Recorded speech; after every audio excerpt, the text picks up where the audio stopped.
get the other side. Good morning. There you go. Hello. Hello. Welcome to Between Us Only. Welcome, guys. Happy New Year. Happy New Year. Happy 2025. All right. So. You want to talk about the coffee? Let's let's jump straight into the coffee. Why? Because it's so damn good. Cheers. It is good though. Our coffee machine, our new coffee machine. It's amazing. That I bought for Michelle for Christmas. Mm-hmm. Also kind of bought for myself. Mm-hmm. But you did send me it. I did send you. You sent me a link. It was on her Christmas list. I sent him a limited edition Breville espresso machine, and it's in their limited edition color olive. It's really nice. It's very awesome. Pretty. Yeah, I feel like a barista now every morning when I make coffee. Mm-hmm. Which I'm really I mean, the reason why I also was like I was on board with getting a new coffee machine is like I liked the one that we had previously. Like we had a good one. Like it wasn't bad. Yeah, but it was a lot of plastic. We used the reusable pods, so you'd fill those up with the coffee and then you would put those in. But it was a lot of plastic and like and then since we've been trying to cancel out a lot of like plastic stuff like that we're using, we have like all glass containers. We don't have any more like plastic coffee cups or any like plastic water bottles, like takeaway cups is what I was talking about. Yeah, so before I had like those Starbucks takeaway coffee cups. Yeah, which is super bad when you're pouring hot liquid into it every morning. Now we have glass over and over and over, and all Everything that plastic goes into the coffee, and then we drink it, and then it goes into our body, and then we have all this plastic inside of us. Yeah, you know, it's fun. We did a full cleanse because we talked about how we didn't do anything on New Year's. Mm-hmm. I started going through the kitchen. Yeah. Like I said, I was going to. Yeah. And I decluttered. Mm-hmm. And she got rid of a lot of things. I got rid of a lot of things. We have this like upper shelf space, and it was just like full of just like old appliances that we weren't using. There was like 2 coffee machines up there, a blender, and like there's a bunch of shit up there. There wasn't 2 coffee machines. There was a waffle maker. Which we already had one, so I'm giving that away to a friend. We got rid of our old coffee machine. Yeah. We got rid of our air fryer because we don't use it anymore. We got rid of a smoothie machine. Yeah. We got rid of a little indoor plant grower thing. Mm-hmm. We got rid of a big, like, metal pot that I used to do, like, crawfish in. Yeah. Which is, like, it wasn't really bad. It was really, honestly, like, it was very low budget material, I would say. Like, I couldn't even put it on the stove. Low budget? Like, you mean, like, just poor quality? It was very cheap. Yeah, it was very It was a low budget pan. They only could afford a small amount. Like, I couldn't boil the actual crawfish in it. Like, I could only do, like, the whole boil in a different pot and then put it in there and then let them sit in that big one for, like, 24 hours. But I'll figure it out next time we have a crawfish party. Yeah. But no, it was just taking a lot of space, and it was really nasty up there, so I felt like I just needed to do I've been talking all fall about that I want to do a big cleanse in the kitchen, and it felt so good to finally do it and like go through the pantry and everything. Yeah, it looks great. Thank you for doing that, because I as much as I love cleaning, I hate organizing stuff. I love organizing. Like that type of stuff. I think that's a good thing that we yin and yang with each other. Because you like cleaning. I don't like cleaning. I like organizing. You don't like organizing. How I organize is like I'll have a trash bag in my hand. And you just throw. I'm like, when did I use this last? And if I can't remember, I just throw it away. I'm like, I actually don't remember. So bye. And it's like every time I would move to a new apartment, I would throw away everything. I know, and that's such a waste. Buy all new stuff. That's such a waste. I know, but it's you know how much I hate moving. I fucking hate it. I've literally told her I'm at the age now, if you call me and ask me if you like as a friend, you're like, hey, Andrew, we're gonna move. Can you help us? Can you come over and help? I will end our friendship. I won't be friends with you anymore. I'll just hang up and then block your number, and you'll never hear from me again. That's where I feel with moving, because I'm too old to do that now. I'll fuck my back up. When we moved your friend Eliza? Yeah, I fucking hurt my back because Well, that was the thing too, because like she helped us move, and then she got hurt on my sewing machine. She like cut her hand on my sewing machine, and then like 2 days later, she was like, "Well, I helped you guys move, so now you have to help me move." And we were like, "Yeah, okay, fine." The only issue was that she moved into a really old apartment with no elevator, and she was living on the third floor. Third floor. No elevator. And she had a whole truck for herself full of things. Yeah. And she was like, "Well, I'm hurting my hand, so you guys have to do all the carrying."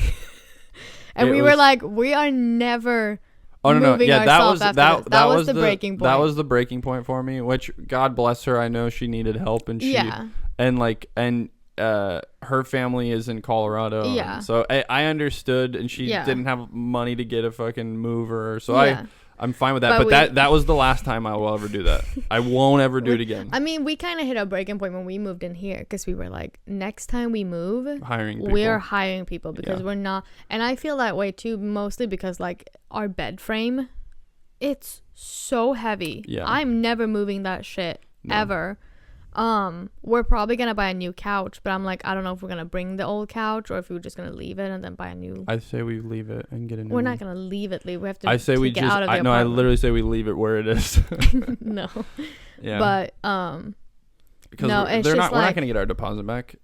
Yes, we are. No, we won't. I'm gonna be Bob the Builder. And we fix won't. This damage right here from hitting stuff into it. That's not hitting stuff. That's Ellie. That's Ellie when she was a puppy. She bit the wall. Yes. So what I'm saying is that right there, they will hold our deposit for that, guaranteed. They're not. I'm gonna fix that. No, I'm gonna fix that. There's no. I'm gonna make my. I'm gonna do my magic hands, and I'm gonna fix that shit up. Okay. Anyways, we're off topic. I wanted to start this with. I mean, we have an idea of what we're gonna talk about today. But you want to say 5 things that you're grateful for? Yeah, 5 things that you're grateful for, and then I'll. You want to start? No, you go. No, you start. No, you start. This was your idea. You start. I wanted to hear you say. No, what you're but I want. Okay, fine. What am I grateful for? We can do one at a time. No, I get to go all at once, because then you're gonna copy me, and I don't want you to copy. I'm gonna take all the good stuff. You're gonna copy me. So, number 1. Yeah. I'm grateful for you. I'm most grateful for you. No.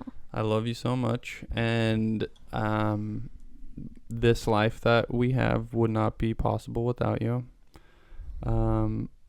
Everything that I have gotten, all the great opportunities that I've gotten, are all because of you. You've helped me with literally. I can boil it down to you, because you've helped me with literally every audition that I've ever got for anything, and so I'm really grateful for you, and I love you. You're my sexy lady. I'm grateful for our animals, and I'm grateful. This is piggybacking off this first part. I'm grateful that Oliver is doing better right now. What do you mean first part? I said I'm grateful for the animals. Yeah, but so this is including. Part. No, this is including. This is piggybacking the second. Yeah. So I'm grateful that he's doing better. We're gonna jump into that later. But I just want to say that. I'm grateful for my family, and they're all healthy, and most of them are doing well in the context of like they're alive and healthy. Leah, she has her own stuff going on, but she's healthy, so I'm grateful for that. Piggybacking off this one. Oh my God, stop piggybacking. Hold on. Just tell me 5 things. I'm grateful that my mom is coming. Yeah. I'm really I guess this is a new one. I'm grateful that I'm in a position right now to where I can actually fly my mom out here and take her out to treat her on some things that I know she is so excited for. I'm so excited just to watch how excited she is. I know. And I mean, and that that's. I'm like brushing over that a little bit, but like that was such a big goal for me, is to be able to take care of my family, and I'm not there yet. But I'm closer to it. I'm climbing those steps. So I'm just like I'm just really happy that I can do this, and I'm getting closer to like my initial goal of just being able to take care of my family, because I know that's coming. And is that 4? Yeah. Okay, 5th. I'm grateful that I'm healthy and I feel good and I'm sober and I have no urge to drink or do drugs. I kind of have urges that I would like to have a cigarette now and again, but I can fight those. Not saying that I smoke or anything, but I used to smoke years and years ago. And when we were doing the Black Dagger Brotherhood, I was smoking. Yeah, I started smoking with Vicious. Because he smokes all the time in the show. Well, his character rolls the Turkish. Or in the book. The Turkish cigarettes, yeah. So he started trying to learn how to roll cigarettes, and I was showing him, and then I ended up smoking cigarettes with him, and it just turned into a whole mess, and we just started smoking a lot of cigarettes. You guys are acting like Italian models. Yeah, but it's drinking coffee and cigarettes. Yeah, but but I feel good. I'm healthy. Yeah, that's what I'm grateful for. I love you. I love you, baby. Your turn. First, I'm really grateful for you. She's copying me. Oh, shut up. Go on. I love you so much. And you're like this anchor that Because I'm super strong? Sure. No, but you're just like this anchor that I know that if we're going through a crisis, I know that we can work it out together. And that's the kind of relationship we have. And I'm really grateful for that. And second, I'm really grateful for how, this is going to sound kind of silly, but like how easy it is for being able to communicate with anybody anywhere in the world, because that gives me the opportunity to talk to my whole family. Like only this morning I've talked to my mom and dad, my aunt, and my cousin. And like I know with like I'm comparing to my aunt. She used to live in she moved to the US for a year when she was younger, like early 20s. And back then you couldn't call back home. You could only like send letters. Mm-hmm.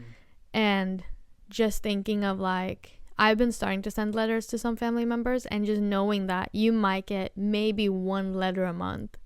And I'm like, if I could not be able to talk to my family daily about literally just anything, like we're chit chatting for maybe like 5 minutes a day, just about anything and everything that we're doing right now. Yeah. And if I wasn't able to do that, I feel like I would mentally not feel as good as I do. Mm-hmm. Because like you are my primary family, but I still have a strong family connection to my parents and my cousins and siblings and everything. So I'm grateful for that. I'm really grateful for our animals, that we have them. And as you said, piggybacking off that, I'm really grateful that Oliver is finally getting better. Mm-hmm. We were going through some really tough times during New Year's. I know, like, for me, at least on New Year's Eve, I was telling you, like, I was feeling this, like, insane, heavy weight of sadness, like, New Year's evening. And it's something that I haven't really felt before. Like, it was so heavy, and I just felt so drained and tired and just really, really sad. Did you not feel that though? That feeling of what you're saying, because that's what I felt with Lucy. Only not with Lucy. It was a little bit more. Because when Lucy was in? Yeah. No, I did feel that with because Lucy. Because it was like, it's like that's how I felt the first time Oliver went in too. But it's just like that feeling of like you're trying so much and you feel like you're not getting anywhere. Because like at that point on New Year's Eve, we had been going on for I think like 8 days. And we hadn't seen any process for the better. It seemed like it was getting worse. Yeah, it seemed like it was getting worse. Like I was starting to have thoughts of like, maybe this is not what we think. Maybe this is something worse. Maybe we will lose him. Maybe this is the last couple of days that we will have him. And that was like a really hard thought process. And I was thinking like, oh, maybe 2025 is the year that we're not going to have a cat. you know. So I was going through a really now I'm like crying. I was going through like a really hard time that evening because I was like, because we were watching a movie and I was like not even interested in what was happening, because all I could think of was just like, this is not how I expected us to celebrate New Year's Eve, you know. And like what you would give to just not have to go through that, you know. But luckily he's doing better. And fourth, I am really grateful for our coffee machine. It's really good. And fifth, I'm really grateful that we're not in like a financial stress right now. That like we're not doing, you know, that we're financially independent, but we're not struggling. Wait, what do you mean? What did you say? We're not financially independent? I mean that by like we can just like, I don't want people to think that we're making like thousands and thousands of dollars monthly, you know, that we can just spend on whatever we want. But we are, this is the most we are financial stable right now. No, I mean, but this is the for me out of my entire life, even when I was, because like even when I was with my family and stuff, they how am I explaining this? This is the most financially stable I've ever been in my entire life, even when I was with my family. I know. So like right now it's like we are able to pay all of our bills. I know. We still have money in savings. This is, I've never been to, and this is like I'm saying financially independent as like you don't care what you're spending because you got a unlimited resource of money coming in. Yeah, that's called being rich. Sorry. You just stop. This is my grateful. Shut up. You went through yours. Okay. I just wanted to clarify because you're saying that we're not independent, and I'm like, we are. And then I explained what I meant by independent. Okay. Well, I'm trying to clarify for the listener, because how you said that, it sounded like we're not financially independent. It's like we've always been financially independent. We've always been financially independent. I'm just saying we don't have. Never mind. We're not stressing about money. That's what I'm saying. I'm grateful for that. Okay. This is our first Christmas in 4 years that we're not stressing about money, basically. And that feels really good. Or just like going into the new year in January without being like overly stressed about money. Everybody's so taboo about talking about money, and I think it's weird. I could give a fuck. I don't care. I don't care really either. No, I mean I've been very, very poor in my life, and I've been financially stable. But going back to that is like, this is the most financially stable I've ever been. Also because you keep flipping. Also because like having money in savings, having money in our checking account, having all of our bills paid for, rent paid for, car insurance, all of those bills that are paid, and I also have jobs down lined the line. Up, like I have 2 jobs lined up this month. Oh, you do? Yeah. Ooh. I mean, I'm going back on that show on the 17th. Oh yeah, that's true. And then I have like a print job that's a 2-day job. Oh yeah. At the end of the month, and then. I mean, I'm just. And then you're probably gonna book something more in between. Well, yeah, I'm sure I'm gonna book, because I just signed with a new modeling agency too. I signed with DT Model Management. Ooh. Shout out to David Todd. I'm really excited to be working with them. So it's sorry. Okay, what is your last thing you're grateful for? That was my last thing. Oh, okay, that was fun. I want to say one more thing that I'm grateful for. Yeah. I'm grateful for Passion Flicks and Tosca. Yes. Because honestly, the reason why we're in this situation is because of her and everybody at Passion Flicks. Yeah. So I'm really, really, really grateful to be working with them, and it's just it's been a blessing ever since I first did Wait With Me like that. So I mean, there's so many things I'm grateful for. Like I can list off tons and tons of amounts of things I'm grateful for. The only reason I wanted, and maybe I'm like being a little bit silly with my being grateful for a coffee machine, but I'm just trying to think more of like The coffee is really good. Like, just things that I'm grateful for this week, basically. Well, I mean, I did say 5. The only reason why I wanted to throw that one in there, too, is because we talked just a lot about the financially stable, and, like, we owe that a lot to them, you know? So, yeah. So thank you, Tosca, for making our Christmas wonderful. Thank you. And J.R. Ward for writing the Black Dagger Brotherhood series, which we might as well just jump into the next thing. That, yeah. I finally got Michelle to start reading Dark Lover. I am reading it. What chapter are you on? You're on chapter 12? I am on chapter 17. She's on chapter 17? Chapter 18. 18. What are your thoughts so far? And who's your favorite character so far? I mean, there's not that many characters. Who's your favorite character? Oh, sadist. Of course. You've only been in it. I don't even think the only thing you've said in this so far is "get off my dick." That's all. How about you get off my dick? That's all you've said. No. And then you just moping in the background all the time. I don't want to hear about it. I have my reasons. Okay. Anyways, what's your thought on the book though? I really like it. I'm reading like at least 2 chapters a night right now. Yeah. And I'm really looking forward to like just sit down and read.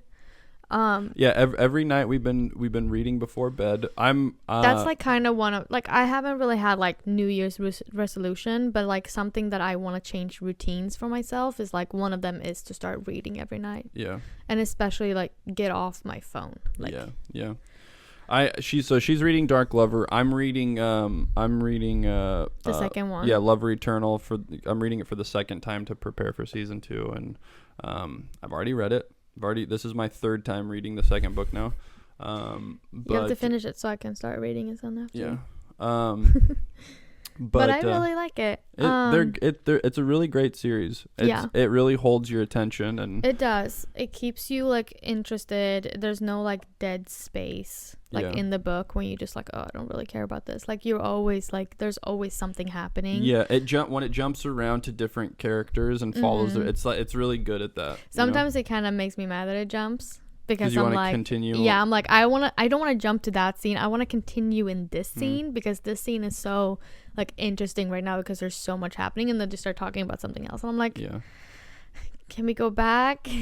Yeah. But no, I really like it. It's an easy read.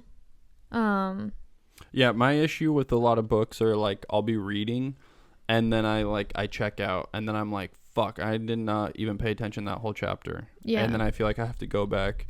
And then this, I'm like, unless I'm extremely tired, and I'll like fall asleep with the book in my hand, but that's like because we read so late sometimes. Yeah. This book, like, I'm able to like take in everything I'm reading. Yeah.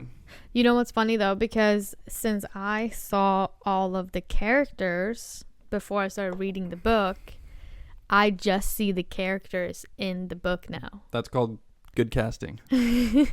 Like when they're talking about Wrath, you know, I see Robert. Yeah. And they're talking about Beth, I see Olivia Applegate. Yeah. And when talking about Butch, I see Michael. Mm-hmm. So it's like that's the characters, like there's the person. I see the scene in my head when I'm reading the book, and I'm like visioning them, like when Wrath and Michael are like, I just read about like Wrath choking Michael in the alley. Yeah.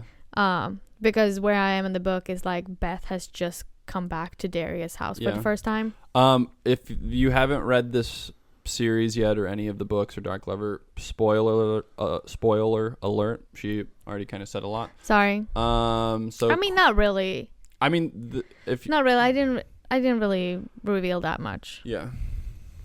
Like, but it's very out of context and nobody would understand. No, but that's great that you pictured all the actors. Yeah. Because like, so the first time I read when I was reading the books, before they cast everybody, because I read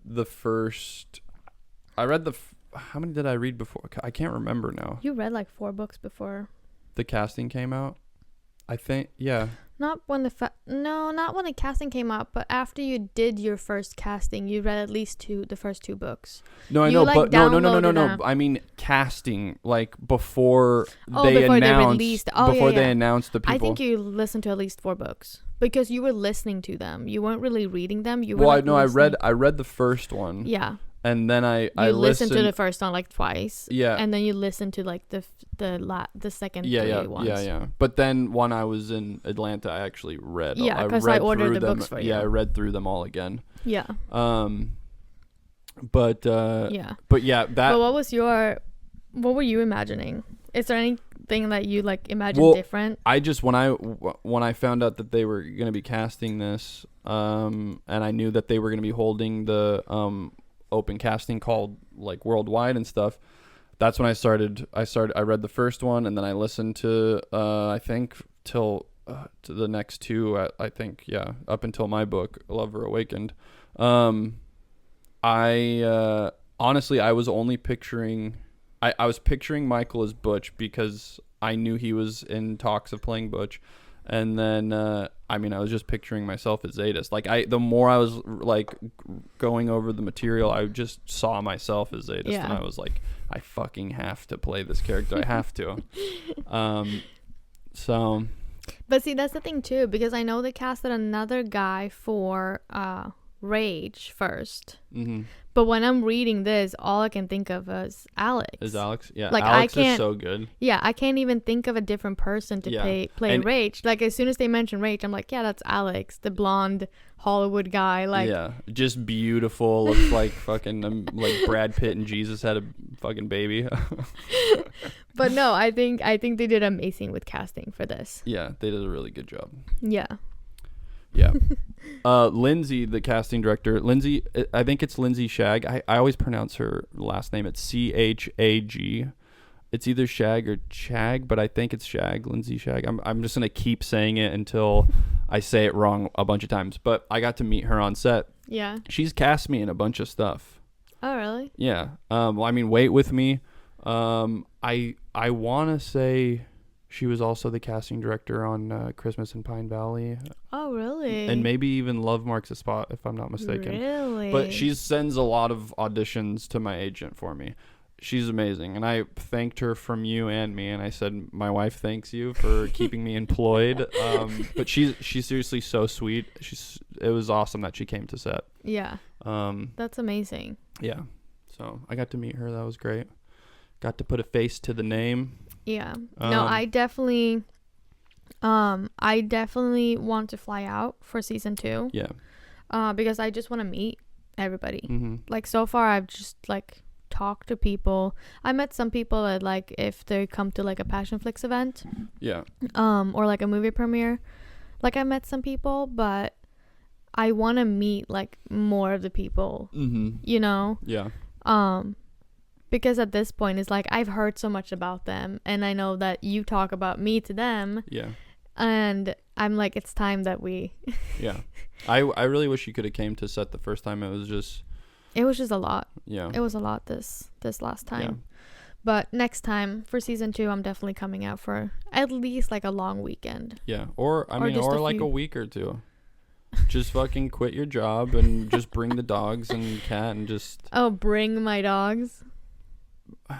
Or maybe we'll board them, just because if I'm the place that I'll be staying in probably won't allow dogs. Probably. But I'll bring Oliver. Yeah. Okay. So she likes the book. I do like the book. And she's gonna read the rest of the series. I am. So she knows what's happening in the show. I'm excited. And Zadist is her favorite character. Yes, 100%. Good. He's so sexy and mysterious, hanging around in the shadows. Yeah. Yeah. All right. Do you have any other questions for the Black Dagger Brotherhood for me? No. I don't want to. I don't want to ruin any. I don't want to give away any of the key things. I was just curious if you were enjoying it or not. I am. Good. I am very much. Okay. Oh. Another thing that we wanted to talk about was that Oliver is, thank God, doing better. Mm-hmm. I was on the phone with a vet on January 2nd for like 20 minutes, and I was talking about also one thing that I'm really grateful for VCA Animal Hospital. Like the fact that I can call them and just be on the phone with them and just like talk about my concerns and give them updates of what's happening to him, and they can give me actual feedback without being like charging me for it. Like I'm literally talking to his vet. Yeah. I'm not talking to a receptionist. I'm talking to his vet who can prescribe new stuff. And she prescribed a new medicine for him that I was able to go pick up that same day. And since that medicine, he has been, I think now it's like 52 hours seizure free. Yeah. Which it's been, I mean, so they started early morning hours of Christmas Day. Mm-hmm. We woke up at like 3 a.m. 2 or 3 a.m. to him having a seizure. Mm-hmm. And then from there, it was just like he was having 3 to 5 seizures a day. And then when we took him to the vet, they said to let's up his epilepsy medication, which is phenobarbital, and they said to up his dosage about half of what we're like an extra like. Well, he used to take a half a pill every 12 hours, and now they want to up it half a pill every 8 hours. Yeah. So it was 3 pills a day instead of 2. Yeah, and so we did that, and there was maybe one day where he went 16 hours without it, and then he had it, and then he started having seizures. But the problem with it was his seizures at first were in clusters of like 3 to 5 seconds long, pretty short. But then once we upped his medication after the vet, one of them lasted, I swear, like 20 seconds, maybe 30 seconds. The longest one was like 30 seconds, which is like which doesn't sound long, but when you're in it and you're just sitting there and there's nothing you can do but just to wait it out and like count the seconds to make sure it's not too long, you're like, it feels like forever. Yeah, like it's terrifying. And like luckily we know he's not in pain when he's going through the seizure. Well, I mean, he whips his body around, so like I grab him. They said not to hold them, but it's like it doesn't make sense. I think they mean like don't hold them like this, like, you know. I have to brace his whole body because he throws his head back, so I grab around his neck, but in a way to where I'm not squeezing. I'm just kind of holding my arms around You're just holding him so he doesn't hit his head on anything. Himself, yeah. And then I kind of brace his body as well, and like his arms will move around, but his torso and his head are stable. But yeah, so yeah, after we upped his dosage and they felt like they were getting worse. That's like the moment where, because leading up to New Year's, we were just like, what the fuck? Like I was starting to think, I was like, because we put a diaper on him. Because he started peeing himself. Yeah, he started peeing when he would have the seizures, and like our whole house started smelling like cat piss. Well, our whole house did not start smelling like cat piss. That's not true.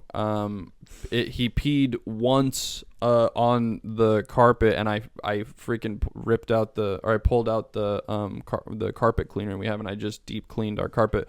Because my issue with is like our animals are very well trained. Like they don't pee inside the house or anything. I mean, they are. They're potty trained really well. Lucy's crazy. It took a long time to potty train Lucy, though. That's why I'm laughing. Yes, but she learned now. Like, she's good now. No, but I'm trying to explain to the people that our house doesn't smell like animals. Mm-mm. Like, our house is very clean, and but my biggest concern with cats is like when you meet someone that owns a cat, typically their house, I'm not saying everybody, but I've met a lot of people that own a cat and their house will smell like cat piss, and I'm like, cat pee is so gross, like it fucking burns your eyes. It's like hot vinegar. I don't even know how to explain it. It's so gross. And so I was telling Michelle, because that was something I was kind of stressing about. I was stressed about Oliver, of course, but I was like, we can't get cat pee on anything in this house because like I'll have to move out. Well, I think it starts smelling like cat pee, we have to move. It was also like in my concern, like that's also a reason why I want to deep clean the kitchen, because I was like, I feel like the house is dirty and that's not helping him towards his seizures. Like all the smells and all the dirt in the house, I feel like that's just worsening. Like he needs to be in a. That doesn't trigger. No, I know, but that was my mindset for it. So like, of course, I was worried too for him. And worried about the smell, but I was like, Yeah, but deep cleaning the kitchen doesn't trigger. None of the dust or anything is a triggering for. Maybe it's not the dust, but it was like a layer, like honestly, like on top of the shelf. It was so gross. I'm never gonna let that go. Yes, but none of that causes epilepsy, is what I'm saying. I know, baby, but all I'm saying is that I felt like. Never mind. I'm glad you did it though. It's awesome. I appreciate you for doing that. Oh, it's awesome. Yeah. It's awesome. But no, we started wearing diapers on him. Yeah, we started putting diapers on him, which he hated. He just laid flat on the floor and was like, he was very cuddly. He was very cuddly though when you put a diaper on him. He's cuddly if you put any type of clothing on him. He just lays there and he's like, I've given up. I can't get anywhere. This is a straitjacket. I am stuck. But yeah, so we started doing that. But then after New Year's, we finally were like, okay, this dosage isn't working. Yeah. I did some research online and I found that medication that they ended up giving us, it starts with like an L. Yeah, it's called like levotiazine or something. I don't know. Something Leviosa. It's not Leviosa, it's Leviosa. Yes. And then we also talked about changing his diet to a more high protein. They were saying low carb, high protein diet. But which we ordered. Didn't we order? We haven't ordered yet. Oh, okay. I thought you did that already. No, I haven't done that yet. But so yeah, you called them on the 2nd and then they. No, I didn't call. We called them on, I think it was New Year's Eve, like in the morning. And we talked to the reception because we tried to book an appointment. And we said, the next time the vet is in, can you please have her give us a call? Because we want to talk to her. And then when I talked to her, she was also like, because when we talked to the receptionist, she was like, the earliest time we can come in for an appointment is the 16th. And we were like, okay. And I was like, I need to call back like every day to get a second appointment earlier than that. And then I talked to the vet on the 2nd and I was like,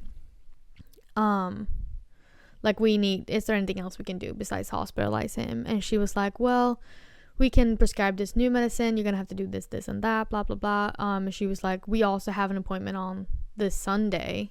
Do you want to come in then and meet the vet? And I was like, yes, I would love to do that. So it feels good. Like they're very helpful. But yeah, they prescribed that new medication. And then we started him on that. And literally since we started him on that, his seizures completely stopped. Yeah. So he got out of the cluster with that. And then we're taking him to the vet on Sunday. They're going to do a full blood work panel on him. They're not doing that? I thought they were going to check his kidneys and stuff. Nope. They're just checking his vitals and his reflection and everything to make sure that the medicine hasn't like disturbed any of that. And then we're probably after Sunday, we're getting back to his regular medication with 2 pills a day again. And then 2 weeks after that, we're going to check his blood work because they can't check his blood work from the medication when he's been like over medicated to get out of the cluster. It needs to be when he's doing the regular dosage to make sure that the regular dosage isn't damaging his body basically. Okay. So we're going to have to cancel the appointment on the 16th. Okay. All right. So yeah, Oliver's doing better now. He's doing better. He's sleeping under the Christmas tree. Knock on wood that it doesn't change. Yeah. But he's doing a lot better now, which is really good. Really happy about that. Yeah. Do you have any other updates? Any other thing you want to talk about before we jump in? I'm gonna start my boxing training on Monday. Nice. Because Zadis has some scenes where he's boxing, and I've done some boxing stuff in the past, but I've never like I've done some like coaching things, but I've never like the only like I guess mix. The only type of fighting stuff I've done is like jujitsu. That's like the only thing I've like done consistently. But yeah, I'm gonna go do a boxing gym here in LA and go get some coaching so I just can get my technique down, and yeah. Excited to do that.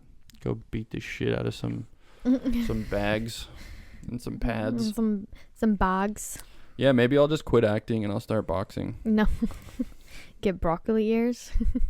Well, no, you can get that more through jujitsu. So Please don't get any broccoli ears. It's cauliflower ears, but no, it's broccoli ears. It's literally called cauliflower ear.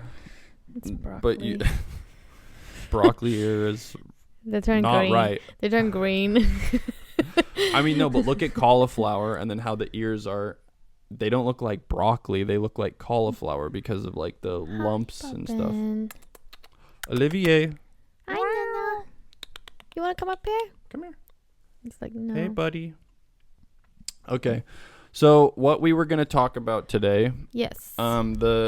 We were going. Michelle wanted to talk about this. We had a meeting today. We went to a cafe, had a meeting, and we were trying to go over ideas of what we could talk about. Also, the first time we left the house at the same time in the last 2 weeks. Yeah, because we were taking shifts with Oliver because we didn't want to leave him by himself, which was nice to get out together for a little bit. It was good. But yeah, we're at the cafe and we're trying to come up with topics, and then she said self-care, and then we got into an argument about what self-care is. So we decided to talk about it. So now we're going to talk about it. So let's dive into that. Michelle. Yeah. If you had to sum up in a couple sentences, can I just hold say on. what I got up here? Sure. What the Google is saying self-care is. Okay. Can I say that? Sure. Self-care reference to the proactive steps individuals take to preserve and improve their physical, mental, and emotional well-being. It encompasses a range of activities that prioritize one's overall health and happiness. And then we have examples of self-care. Encompasses. Not encompasses, like different areas. I was saying the word that you didn't say correctly. Yes. You said encompasses or something. I was just sorry. No, you're good. Thank you. Then we have physical health. We have mental health. We have emotional well-being, and we have spiritual health. So please tell me, Andrew, what is self-care? What is self-care for you? Well, I'm going to start by a perfect day for me. Oh, I meant just more like, because for me, self-care is something that you do to improve your, like, basically, I think self-care for me is more like improving a mental state of mind. Like, you're doing something to, like, unplug, basically, but also just recharge, you know? Okay. To make yourself feel happier and, like, basically fill up your endorphins and like your dopamine in the best way possible. Okay. And that can include like doing nothing or doing something to feel better. Well, you know? I guess this is just, I mean, like, I guess I think of it the same way, but doing nothing, because what you were saying as an example was like, oh, laying on the couch watching a TV show and eating junk food. No, I don't see that as self-care. I don't either. That's like you just staying at home and doing nothing. Yeah. That's not self-care. Yeah, but yes, taking a bath and using bath salt. But I think that's all part of a group of things you can do for self-care. I don't think there's one thing you can do for a day and be like, "Oh, today's like my self-care day." In order, like, this is how I see a perfect like day to like take care of yourself. Okay. Mm-hmm. You wake up early. You don't go on your phone. Mm-hmm. You meditate this is what I do. Meditate for 20 minutes, and then I close it out with like a guided or like a 10-minute prayer of like just saying what I'm grateful for, and then like things that I'm praying for, like keeping you safe, my family safe, my friends safe, like things like that. I that's like, it takes about 30 minutes, and that's what I will start my day with. Before I do that, I will do a big glass of water with some mineral salt in it. That's the first thing that I put into my body. Then I do the meditation and prayer. Then I make my athletic greens with my arma colostrum drink. And then I do a cup of coffee. We have dogs, so I have to actually take them out before I do anything. But then I get ready. go to the gym, work out, get a really good workout, 2.5 hours, 3 hours. I get like a really good full body workout. Then I go on a run. Then I come back here and I do a sauna for like 30 minutes. Then come back up here and I'll do like, I shower, take a cold shower after the sauna. And then I do like the LED face light thing, and then I'll like whiten my teeth and like full day just like kind of pampering myself. And then like I'll be listening to like a podcast with some interesting person that talks to you about, I don't know, something that I can learn something from. And that's, to me, I'm learning something new. I'm like fully taking care of my body and myself, and that makes me feel really good. Yes, that is all self-care. But the thing that you need to keep in mind is that you're living in a lifestyle where you can do all of that. You have a job that allows you to have all that time to do all of that. A regular person could, like a person that works a 9 to 5, could never be able to do all of those things in one day because they don't have the luxury of having all that time. So that's what I'm saying, like self-care, yes, you're living a very luxurious life where you have a lot of time for self-care, which is important because it's part of your job to be in a good mental and physical state, you know? But I'm talking more about like self-care for basically the rest of the population that don't have that luxury of time. Like, that's what I'm saying. Self-care can be something smaller than that, and it doesn't have to be all of that. It could be maybe one thing. It could be a bath. It could be sitting down and reading, having time to do that, doing things either before work or after work to just like leveling down. I agree, but I think to a certain extent because I don't think a single person watching this YouTube video is going to be like, yeah, I have the same self-care that Andrew has. I'm just saying, I think like sitting down and reading a book, or like some people love to play video games. Like they're like, there's people that will work all day, like you're a 9 to 5. By the way, I've done 9 to 5s. I've worked multiple different types of jobs. What was your self-care back then? I would work out for 3 hours. So that's what I'm saying is it's like people try to tell me, oh, you have all this time and all this stuff to. When I was bartending and an event server and doing construction early in the morning, I would go to La Jolla and I would do construction on a site, on a job site that we're working on. Mm-hmm. Then I would drive back over to Liberty Station area, and I would go work out for like 2 hours, 3 hours, shower there, and then I would head into my serving job. Yeah. So what I'm saying is I still prioritized working out even when I'm doing like a manual labor and job. And that's the thing. Your job requires that you work out, right? Hold on a second. No. Which job? Which job required that? Acting, modeling. I wasn't booking shit. I'm talking now. Stop being so. Sorry. Angry. No. No. Let me talk. Your job right now requires that. That's a requirement for your job, right? That you like. That's not something that you do. Like when people say, "Oh, you have all this time." No, you're working out because you have to for your job. No. To look and feel good. No. No. Listen, if I. No, you're not. Well, no, I'm listening to you, and now I'm answering. I'm not done talking. Okay. Well, don't ask me a question and then not let me answer it. No, I didn't ask you. You said, does your job require you to work out? Yeah, and you said no. Yes, that was your answer. Okay. It's a yes or no question. Okay. Is it yes or no? Is that I think I could elaborate a little bit on my answer of saying no. Okay. Because if I'm an actor. Okay. And I am auditioning for things, say that I quit working out. I quit working out. Do you think I'm just going to instantly just like completely change who I am? Because I don't think I'm going to change the way I'm eating. I feel like we like eating healthy and we make good food healthy. So for the most part, am I going to have a 6-pack and be like shredded? Probably not. I'll probably get a little bit of cushion on me, but I'm not going to drastically change to where I look completely different.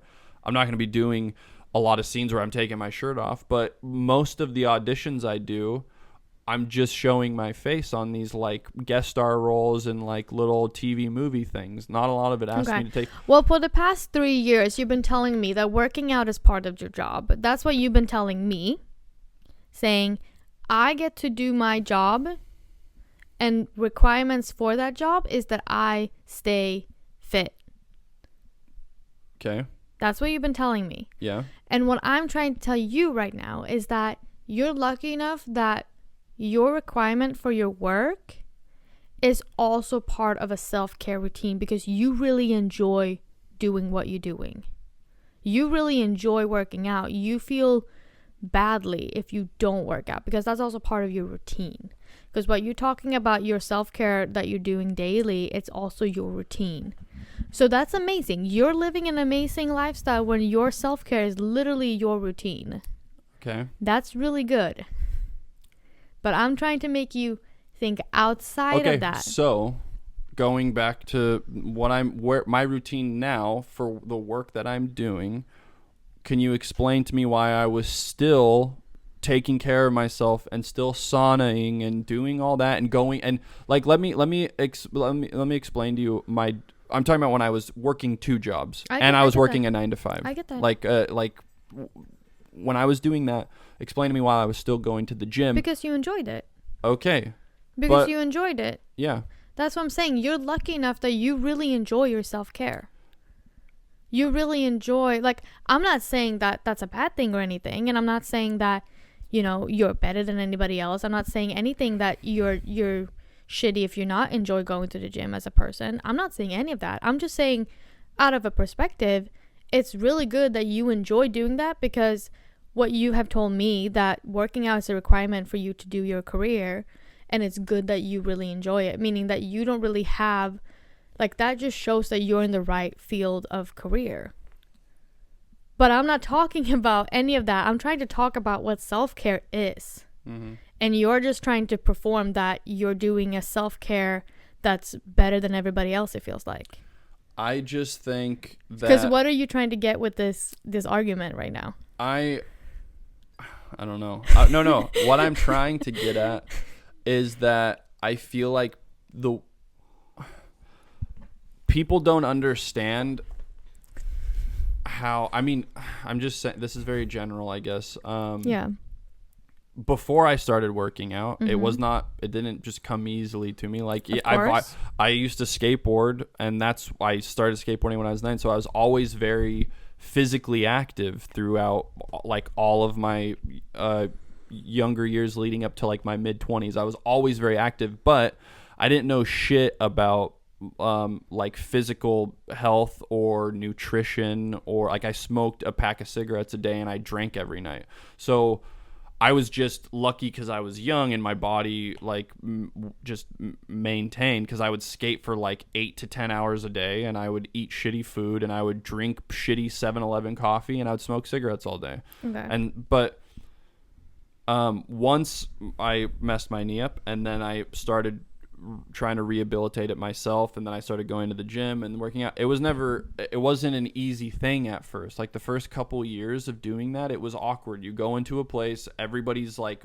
jacked, knows what they're doing, and you were just like, oh, what does this do? And you don't really see improvement at first. You just like, but you know that you get like every time you get a little bit of like a dopamine hit of like, well, I feel pretty good right now, you know? But I was still, the first like 2 years I was working out, I was smoking cigarettes. Like, I remember there was a certain point where I got back into my car after I had a really good workout, and this was like, I've been working out for like a year and a half or 2, and I felt really good, and I was like starting to show like a lot of definition and stuff. Mm-hmm. And I got my car, my fucking shitty Volvo, and I lit up. Don't talk shit about Volvo. It was a 1980. It was a shitty old Volvo. Was it red? Yeah, it was a maroon red. But like I got into my car, and I had a really great workout, and I lit up a cigarette, and I started driving, and I'm like driving, and I'm like, there was like I'm like, why the fuck am I smoking this cigarette? Like, why did I just worked out really hard for like 2 hours, like, yeah. And then I light up a cigarette, and then like something clicked in me, and I was like, I have to quit.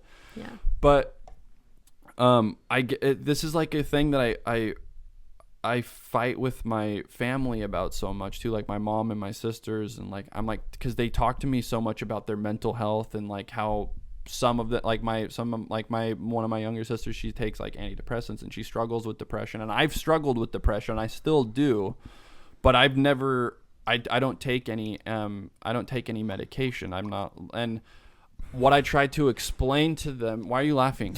Because you still have like this mentality of like, I'm so much better than everybody else. I'm not trying to say that I'm better than anybody. I'm just trying to say that literally, like, if you stick with a routine and then you start learning the ropes of a gym and figuring out different routines and different workouts, and you can learn all this online and by watching people at the gym, eventually you hit this point of where you're not waking up in the morning and be like, oh fuck, I have to go to the gym. It's you wake up and you're excited to go to the gym. You will hit a point in that. Okay. And it takes many years of sticking into a routine. Of course. And being diligent, and then eventually you start looking forward to that. And it's like such a game changer in your overall, not physical, like mental health. Yeah, of course. You leave the gym, no matter what bullshit that's going on in your life, no matter what stresses you have. Yeah. That's something nobody could take away from you. I think anybody that goes to gym, even if they like it or not, they're gonna leave the gym feeling better mentally, no matter what. Yeah, but not all the time. But that was not the question, though.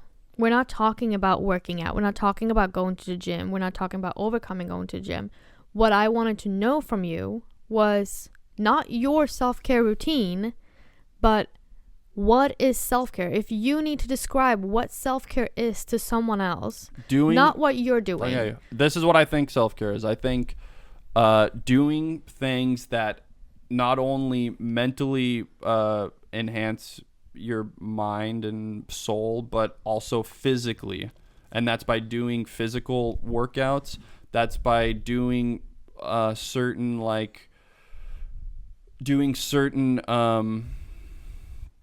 what am I looking for? Just doing things that are activities. Well, not just activities, like consuming certain things, or like I'm like doing the red light therapy, or doing sauna, or getting vitamin D from the sun, going outside on a hike.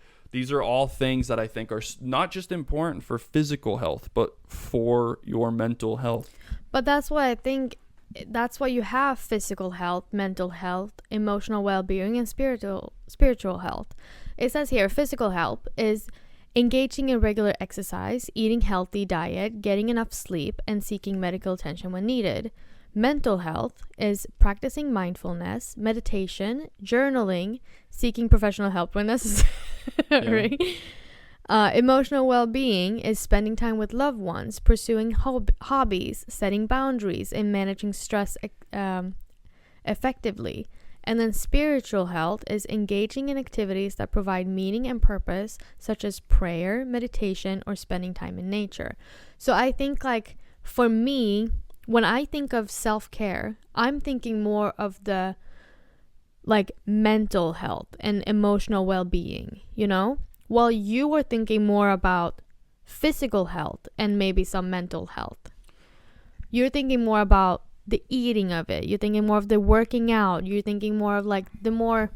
But that's the thing is like, I feel like people don't understand how connected or interconnected our literally this body is to our mind. Like people act like they can eat very poor food, and then they don't understand why they're depressed. Okay, but that's a whole other thing. That's a whole other thing you're talking about right now, because you're talking about people with poor, literally just poor, like. I'm just saying though, taking care of themselves, like, period. Yes. But I'm talking, like, what I'm trying to get into and dig deep into in this episode is more just like what is self-care? And I'm not talking about like how am I gonna put this? Because I feel like no matter what, you're so set into what you think self-care is that you're not willing to listen to what self-care might be for other people, because you're thinking this is self-care, this is what I think, and this is the correct way, you know? But self-care is so different from person to person, because everybody, of course, needs to be physically healthy, not top shape, but just like they need daily exercise. People need to have some kind of a good diet. You can't not live on fast food and processed food and everything like that. But that doesn't, like, that's just taking care of yourself as a daily thing. Which is self-care. Yes. But I'm talking more about, like, say when you were in Atlanta, you had been working all day and you needed to just take a moment for yourself to just relax your mind and just forget about the script, forget about being on set, and just level down. What did you do? You took a bath. Yeah. That was your self-care in Atlanta. You know? You did something that was not to improve your physical health, not to improve your diet, not to improve. You just did something to just level down and calm down and just be. But taking a hot bath. Wait, what happened? Did the camera die? The camera died. The camera died. Sorry, guys. All right, back to our argument. Okay, well, you were telling me I was wrong. Yes. No, but this whole episode, I haven't mentioned a single time what self-care is for me. I tried to ask you right off the bat, and you wouldn't answer it. And no, you did answer it. I didn't. I said what Google said. No, I heard you answer it. No, I read what Google said. What is self-care for you? Self-care for me is, I mean, I kind of answered it. That's true. Like I said, it's more of a mental and like emotional well-being kind of thing, rather than, like, I don't see going exercising as self-care. I see that more as like I think self-care is more as like a reward, you know? See, but this is what I think. I know. Hold on a second. This is what I think the issue is with so many people in the world. It's like, yeah. It's like there are certain things that people just do automatically, okay? It's like when you own a car, you take your car in to get an oil change. You should do that every 3,500 miles, depending on like what kind of car you have. Some newer cars you can go longer. Or just you get gas every week to make sure that you get gas in the car. You always pay your car insurance. You get the car washed. Yeah, there's just like these certain things that people just always do because they think they have to. But it's like people forget that the most important thing we have in this world, doesn't matter all of the materialistic bullshit, all of the fucking fake stupid shit. The most important thing, I think, is this one body we have. Yeah. Now, if you don't take care of it and you don't do the proper maintenance and all this stuff, it's not going to work properly. It's not going to function properly. This is a very very well put together machine, and if you don't lubricate it properly or do the things you need to, that's what I think. I think in my mind I have separated things from, I've categorized things into two things, and it's maintenance, which is like going to the gym and like all that kind of stuff, eating healthy, all of that kind of stuff. That's maintenance. That's something that you need to do for your body, versus self-care, which is just more of as a reward. See, but you know, like doing everything shower. Do you know what an everything shower is? What, when you shave your whole body? Yes. When you shave, I've heard you say that. You do a hair mask, you do a body scrub, you do all of that. That's an everything. That's a reward for me. Okay. And because you're taking extra time doing something that you would do usually, and you're giving it extra time to really take that self-care towards yourself, you know? Yeah, but and I think that's what we're thinking differently. Well, no, but going back to what you just first said, how you think like working out and fitness, that's maintenance, but that's so intertwined, of course, with your mental health. That's why I'm going back to, like, I like to, like, a perfect day for me when we don't have a hectic busy day, because I've been I haven't been as great about meditating and praying these past couple days with Oliver, which I feel like this is the most important time to do it. Yeah. But I've been actually praying every night. Well, but the night before we got that medication for him, my mom said she was like, because I never really push down the muffle. I never really talked to her. I mean, I told her about Oliver, but it was a couple days since we talked to her. But that night before we got the medication, the next day I was talking to her and I told her, I was like, we got him on medication. He's doing really well. She's like, oh my God, like I prayed for him randomly the night before. Your mom has some very strong prayers. Yeah, she does, which I don't want to mention what happened recently, but she said she prayed something and something came true. And I'm like, you need to fucking chill. Your mom has some strong ass prayers. Yeah, she's a prayer warrior. Bless up, baby. No, bless up, baby. No, I love my mom. She's amazing. But yeah, she said she prayed for Oliver, and then the next day that all happened, which I really do believe in prayer, and it's whatever. If you're religious or spiritual or whatever you believe in, I do believe in like you're putting out a certain energy, and the universe takes that in, whatever that is. If the universe is God, but what I'm saying though is. You're calling working out maintenance, and I think that's so interconnected with your mental health and self-care. So it's like, imagine this. Imagine you're doing the full, what would you call the shower thing? Full shave? An everything shower? An everything shower. Full shave shower. Imagine if you couldn't breathe well.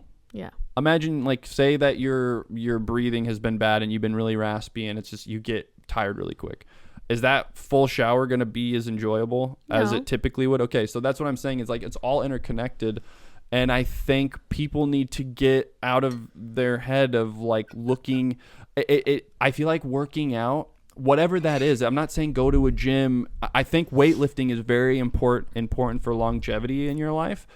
But if you can't go to the gym or you don't want to go to the gym, going out and walking. Yeah, daily exercise. Daily. Taking the stairs instead of the elevator. Yeah, and but it has to be a little bit more than that. That can't be, if you think instead of taking the elevator and walking up the stairs, that it's not enough exercise. I'm not saying that that's the equal thing of going to the gym. I'm just saying that's daily exercise that people are just like, it's the same with like, oh, you go to the store. You want to park as close to the store because you don't want to walk from the car to the store. But if you park a little bit further, you get that little extra daily exercise. I'm not saying that it's the equivalent of going to the gym. It's not. And you shouldn't do that instead. But I'm saying if you can't go to the gym, these are just small, tiny steps of just getting a little bit extra daily exercise. Yeah, but I at the end of the day, though, I really don't believe unless you unfortunately have some kind of if you're disabled or you physically can't get any physical exercise because of something that's happened to you. But other than that, I just don't believe people don't have time during their day to set aside even 20 to 30 minutes of doing some kind of physical workout. I just don't believe it. People that say they don't have time, but then also have time to play video games for 4 hours or watch TV for 3 hours. Like, I just don't believe it. And that's the problem with it is like people don't understand that, yes, maybe the first couple years is going to be awful and it's going to suck to get into that routine. But eventually you're going to hit this point to where overall everything that you do in your life will become better and easier and more enjoyable. And it's like I think looking at working out or physical activity as maintenance is the wrong idea. It is. I'm not saying that I'm not saying it's bad or it's good. I'm just saying like that's what I think my mind is categorizing it as. Yeah. But I mean, like as I said before, I think everybody is looking at self-care as something different. Because everybody needs, just as you said, like, oh, if you had trouble breathing, you wouldn't think of an everything shower as self-care. Of course. And the same thing with like someone that has anxiety wouldn't say that an everything shower might help them. Maybe they have something else that would help them better, you know? Self-care is different from everybody. And I think that just recognizing that there's not just one answer to what is self-care. And I think that's also what I want to dig in, because I want to see what differences we had between thinking what self-care is. And I mean, we can both agree on that working out, it's taking care of your body. You know, for you, it's self-care. For me, it's more maintaining. I think we both see the importance of it. Then you're just better at practicing it than I am. And I need to get better. That's what I need to work on, you know?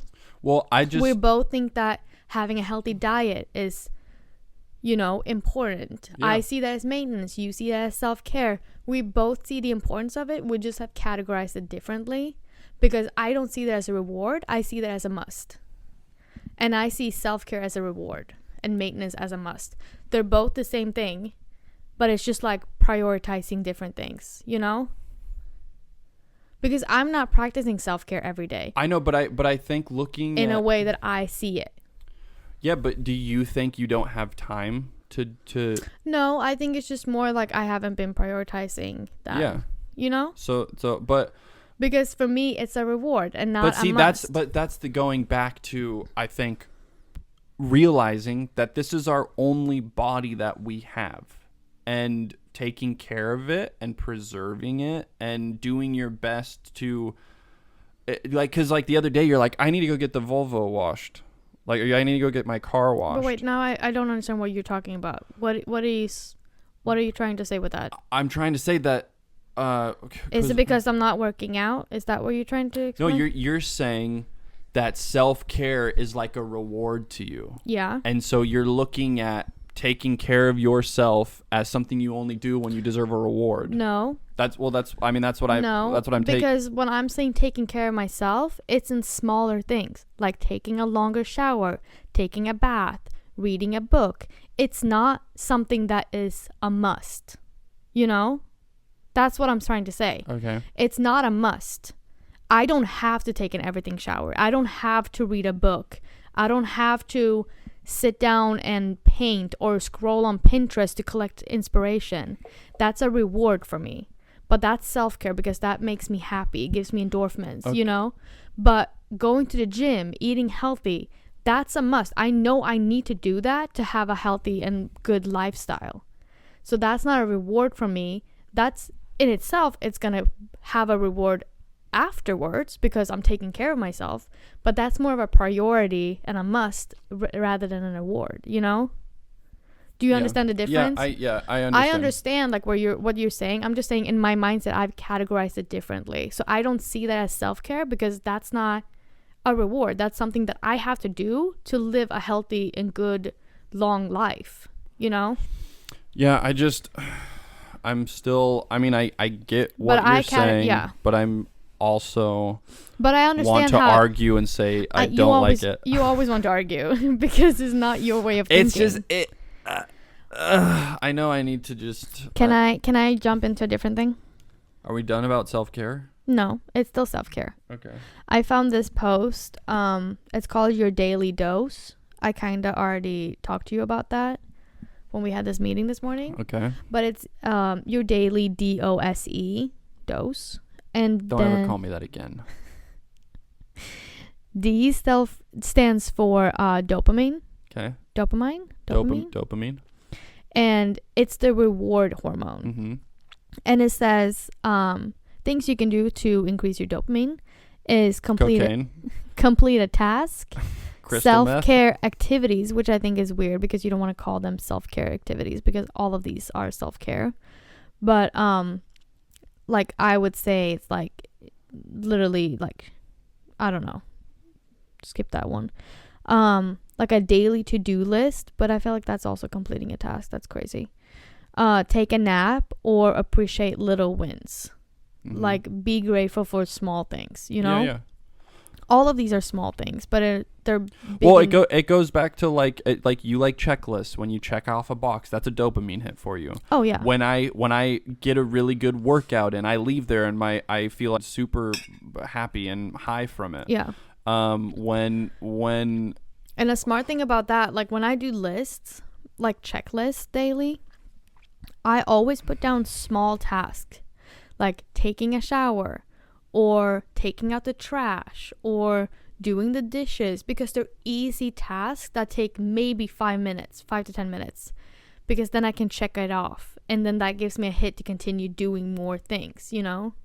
Like, you have the big checks, but then you also have the small checks to maintaining, so you keep doing this big ones. I don't like writing out checklists, but I have a mental checklist that I have every morning. It's like I wake up, I want to do the meditation, I want to do the prayer. Yeah. Then that's more a routine. And I like to vacuum the house sometimes before I leave for the gym, and then it's like, but I do, after I do those things, it's like it's a little tick in my mind. I'm like, okay, I'm done with that. And get yourself a guy that loves to clean. It's amazing. Well.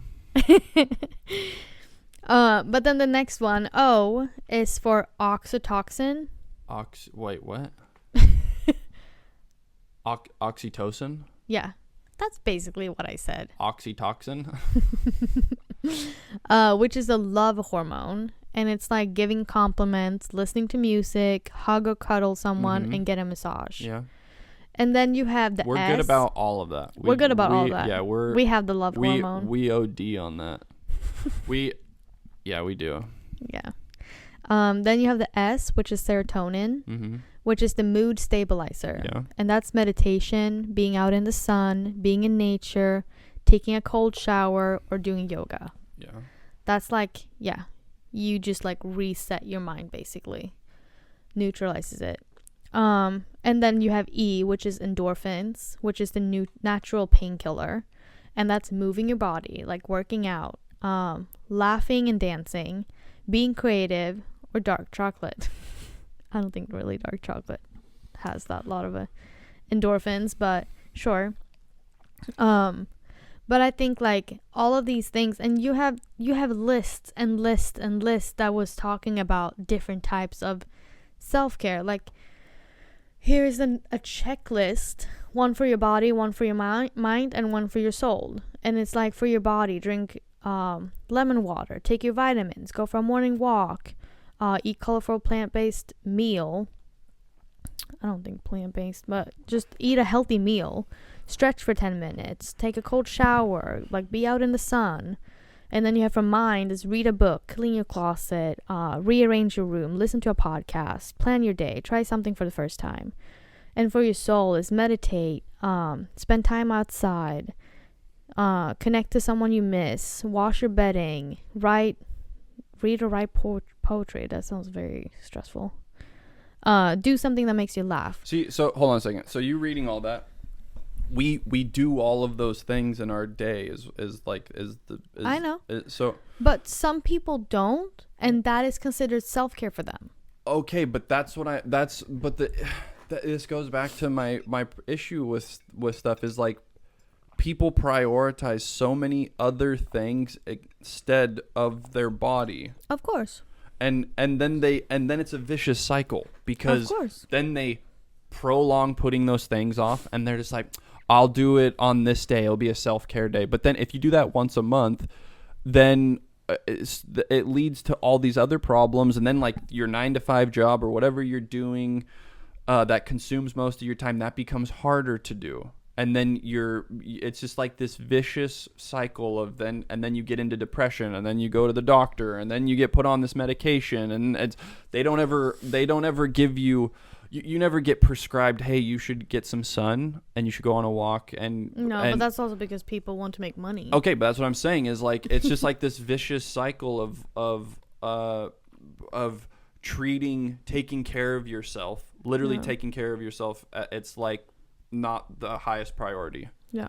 If everything is functioning properly, your body's getting the right nutrients, you're getting enough water, you're taking vitamins, and like I feel like we get mostly all of our nutrients from our food, but I'm really big, like you see how many vitamins I take a day on top of like I take AG1 and the Armor colostrum. I try to get you to take vitamins. The only thing you take up there is the vitamin C because it tastes good. And iron.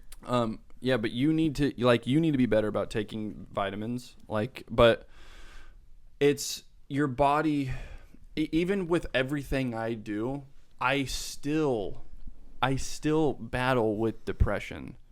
Okay? Mm. But if I wasn't doing any of that, and I was eating poorly, not working out, you would see a different person sitting right here. Like it would be so nice. I wonder if you should include some different kind of self-care in your routine then.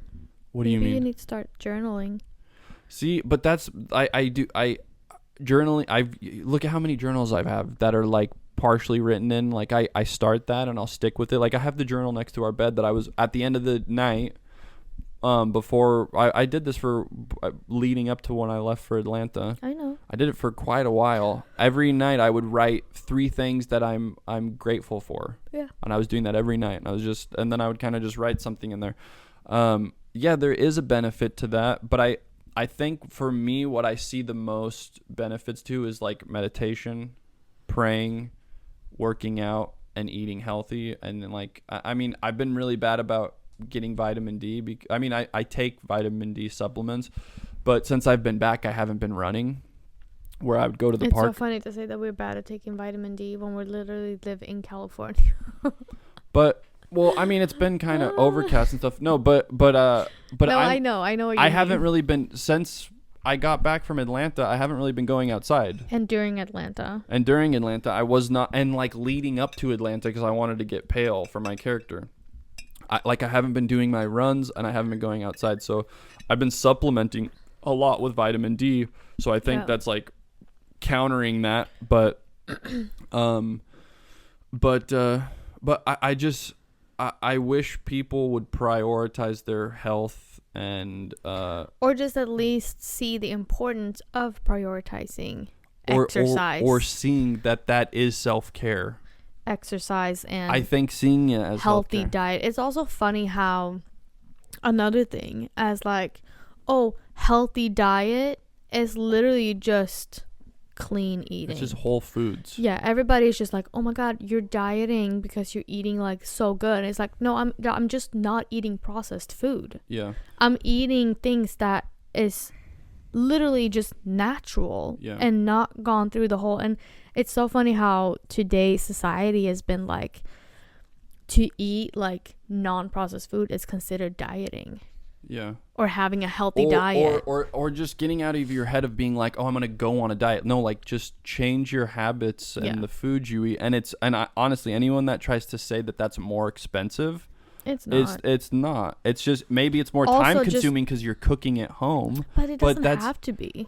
Well, no, I mean, like if you're in a relationship, it's cheaper cooking than eating out or buying things all the time. Yeah, living where we're living, we see all of the neighbors and stuff that order takeout all the time. Like we always see food like that costs them guaranteed probably like $48. Yeah. Or I mean, depending on where it got from. But also, it's crazy how they order stuff and then they just leave it on their doorstep for 2 hours, and it's like that pizza is not good. But it's.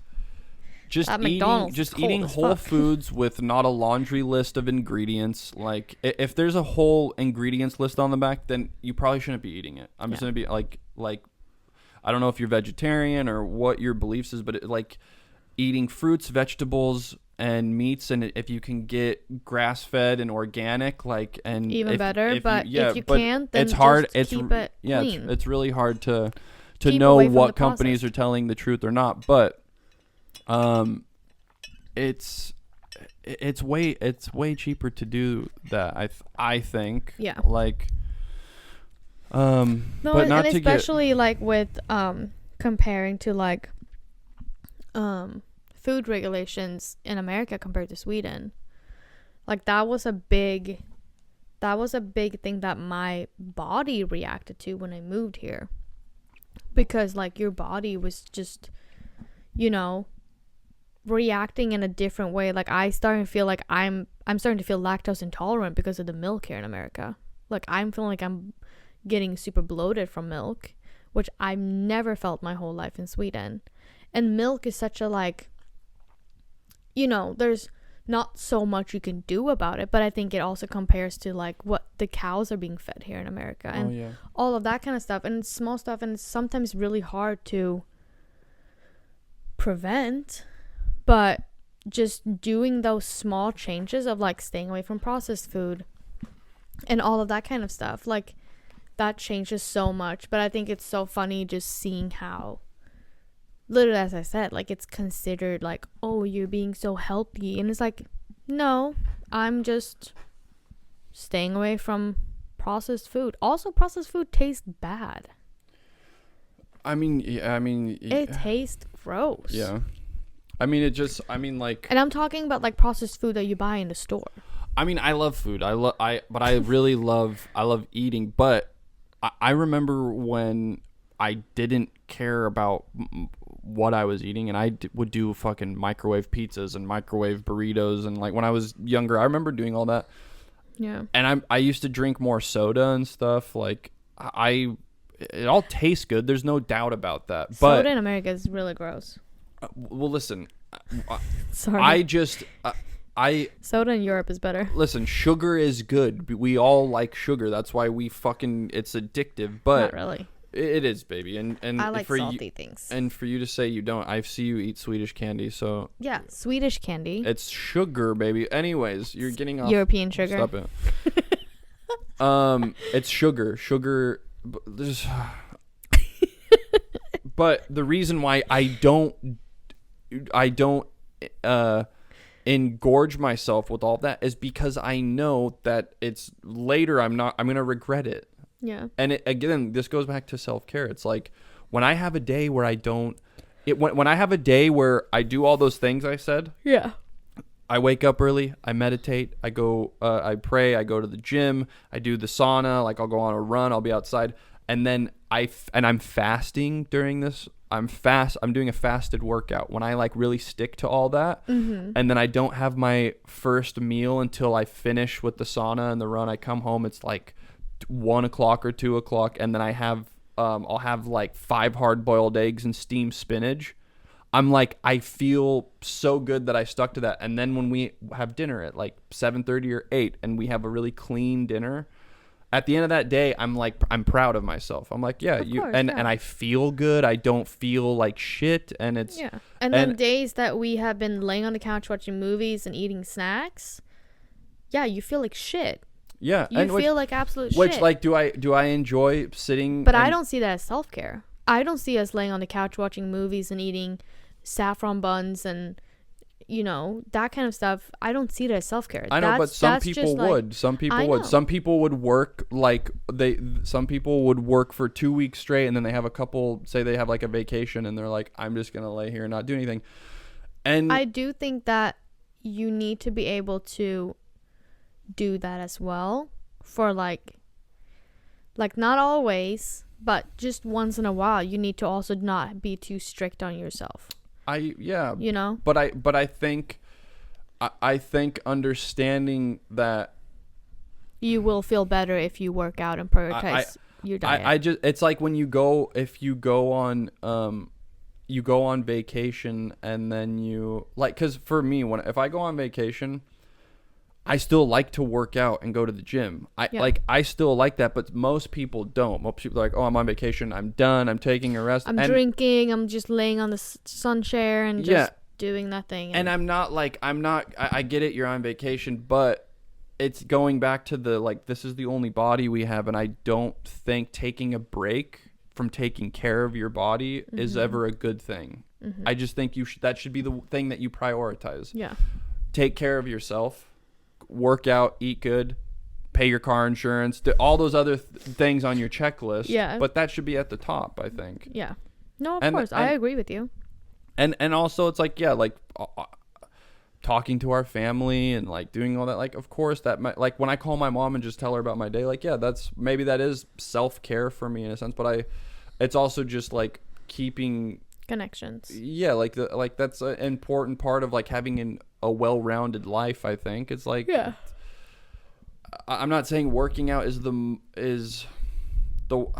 it's again, like if this machine that we have is properly working and there's no check engine light on and if it's working, then everything else will be working, you know? Course. Like it's just, well, that's the same thing as like, oh, you can have 1,000 problems, but once you get sick, you only have one problem. Yeah, you need to get healthy again.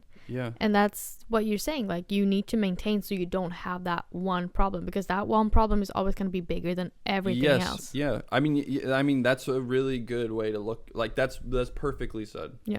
Because, yeah, think about it. Like, all of the bullshit that we got going on, not with Oliver, that's a big thing. But it goes to, like... But that's the thing, too. For the last week, my only concern has been we need to get Oliver healthy again. Mm-hmm. That has been the only thing I've been worrying about day and night. I don't care about anything else. Exactly. Because we have only been focusing on getting him healthy again. Yeah. So, like, that's the same thing. That doesn't have anything to do with us, but that has been our priority, because once something, like... life or death. Yeah. That's the... Yeah. And it's like, people need to understand that... to not get to that point, you need to do all of these steps. Yeah. And it's so hard at first to get to this certain level, but I promise you will reach a point to where you enjoy it. I look forward to going and working out. I literally I fucking love it. Yeah. But I didn't just wake up and be like, I'm going to the gym, and I loved it. No, there was years. It was years of, like, forcing myself to go, but sticking to it, and now it's more like you feel shitty if you don't go. Yeah. If I skip a day, I'm always like... No, but that's yeah. As you're saying, like, that's something that people need to understand, that you need to prioritize to not get to that problem. Yeah. Oh, you want to know what actually a guilty self-care pleasure is for me? Ooh, tell me. Well, not guilty. It's just like how I've been shaving my head for the past, like, God, like, for a while, since last summer. Since last summer, I haven't been getting my hair cut anymore, you know? Mm-hmm. But as of recently, I've been going in and just getting my sides, like, faded, and, like, keeping the top kind of, like, I'm trying to grow the top out. Mm-hmm. That's tipping way too much. That is my guilty self-care pleasure, is, like, I'll be like, I'm going to go get a haircut. Yeah. Because that is self-care, though. That is self-care. And I feel the same way when I go in and get a haircut. I haven't been to the hairdresser since last summer when we were in Sweden. Yeah. But that is self-care, because you feel like, and that's a funny thing too that you mentioned that, because people are like, when you feel like ugly and you feel like everything is not going your way, they're like, it's time to get a haircut, because that will boost your endorphins so much. Yeah. Like, it is weird though, like, leaving, and but the thing is, I go to Supercuts. And it's so funny, because every time I sit down, I'm like, this is a gamble, because I either am going to hate my haircut or I'm either going to love it, and it's 50-50 every time. And you always tip 100%. Yeah, it's like the haircuts are usually like $29.99, and then I'll tip like $15, and even if I hate it, I'll do it, because he came home one day, he was like, God, I gave them like I think it was like $20 haircut, and you gave them like $20 in tip, and I was like, okay, but I was like, do you like your haircut? And he was like, no, I fucking hate it. And I was like, then why did you tip 100%? Because this is going back to the self-care, or like the guilty pleasure. I like going in there and talking with the person. It literally well, that's kind of a therapy kind of thing. Well, that's what I'm saying, is like, it feels like therapy. It's someone I'm going to talk to that I don't see often. And I mean, because I swear to God, I've probably had my hair cut by the same person like twice in that Supercuts. I swear to God, it's always new people that work there. But I just go in there, and then I just chat with them, and I ask them, like, I find out where they live, and like what they're doing for the holidays, and like, oh, are you gonna you're originally from LA? That's crazy. You don't meet a lot of people that are born and raised here. And then I tell them that I'm from Washington State, and then it leads to like, oh, well, what do you do? I'm like, oh, I'm an actor and I do modeling. And they're like, oh, wow, and then I start telling them about the Black Dagger Brotherhood series. Like, this literally was what I talked about like last week. And then they're like, oh my God, I'm gonna check that out when it comes out. And I'm like, cool, yeah. Andrew's just out promoting the Black Dagger Brotherhood to all hairdressers. Yeah, but then I'm in there, and then there's other people getting their haircut, and then they're looking over at me, and they're like, oh, who's the superstar? But I'm sure they're like, why the fuck are you at Supercuts right now?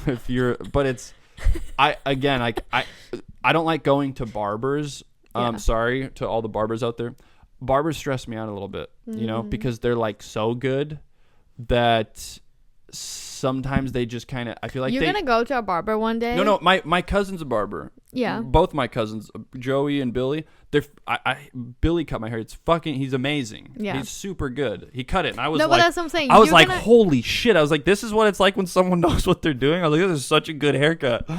But it stresses me out because they always kind of it's like. You feel judged? Not judged. Like there's like this heaviness. There's like it's like a cockiness in a barber shop, you know, like it's too much masculinity. Not too much masculinity. It's like they're all so.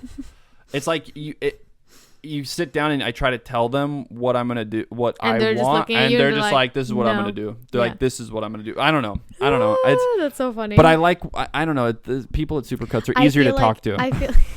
I feel like you're going to meet a barber one day and you're going to sit down in their chair and you're going to have this conversation that you're getting at Supercut, and they're also going to know what they're doing, and you're just going to be like, listen, this is going to be my go-to place for the rest of my life. And then you're going to have that one barber that's going to be cutting your hair for the rest of your life. I know I should probably find but I feel bad for all the people at Supercuts. I like tipping them a lot.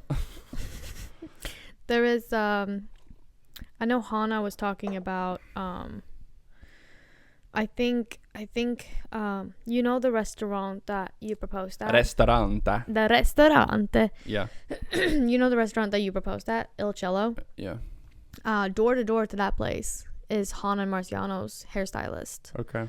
And I think I'm not driving over there to get my hair cut. No, I know, but I think the guy it's a girl and a guy, they're engaged. And I think the guy is a barber and the girl is a hairdresser. Yeah. Yeah, I'm not going to drive more than 5 minutes to get my hair cut. Because but yeah, it's what I really would like is if you learned how to cut hair good. Because I'll talk to my brother. If you could, her brother gave me a fade in Sweden and he did a good job. It would, honestly, it would just be great if you knew how to fade. If you could fade my hair. Are you going to tip me 100% then? Baby, I've been tipping you 100% all week. I'm broke. I don't know, it's gonna be this expensive. So yeah, that's like a guilty pleasure go get my hair cut. Because I walk out of there and I feel good. That's the thing for me, because like you're in there for like what, like an hour? 40 minutes? Yeah. Just because there's typically I don't call in ahead of time and I'm a walk-in. Yeah. Like when I go to the hairdresser, like I'm probably going to be in there for like 4 hours. Yeah, well, because when you go to the hairdresser, it's like $500. It is. But that's also because it's a girl stylist versus, not a girl stylist, but a girl haircut. They overprice that. Because girls are more likely to go to the hairdresser so they know they can charge more. And girls can also do like, oh, we're going to do little highlights. We might do a little, like a little hair treatment. We might do a little like Olaplex. When you go get your hair, it's like I understand why it's so much. You do a lot to your hair. Yeah, it's like it always it looks amazing afterwards. So it's like I understand. I mean, like my hairdresser Natalie here in LA, she's Swedish.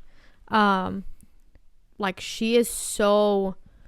Not only is she so talented of like doing blonde, because that's a hard thing to do. Like not all people can do blonde coloring because usually they can like burn the client's hair. Yeah.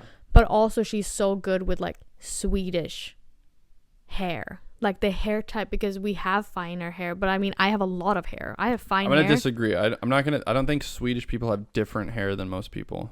We kind of do. I'm kind of like, my hair is very thick, but usually Swedish hair is more like... I'm gonna disagree. But I don't think Swedish people have like different type of hair than other people. Okay, sorry. Scandinavian. Again, we got the natural blondes, baby. There's natural blondes everywhere. Usually Scandinavian hair is finer. Baby. Don't argue with me. You're not Scandinavian. Okay. But she's so good, and I'm like, I am willing to pay this price, not only because of all of the treatments, but also because of her knowledge. She is not a Supercut hairstylist, so I understand that she's not charging $29 for this. Yeah. And also I'm not just cutting my hair, I'm doing treatments to it. Listen, I mean, but yes, I agree with you that that's a self-care thing. Yeah. But that's the same as going and get a massage or going to get a facial treatment. See, that's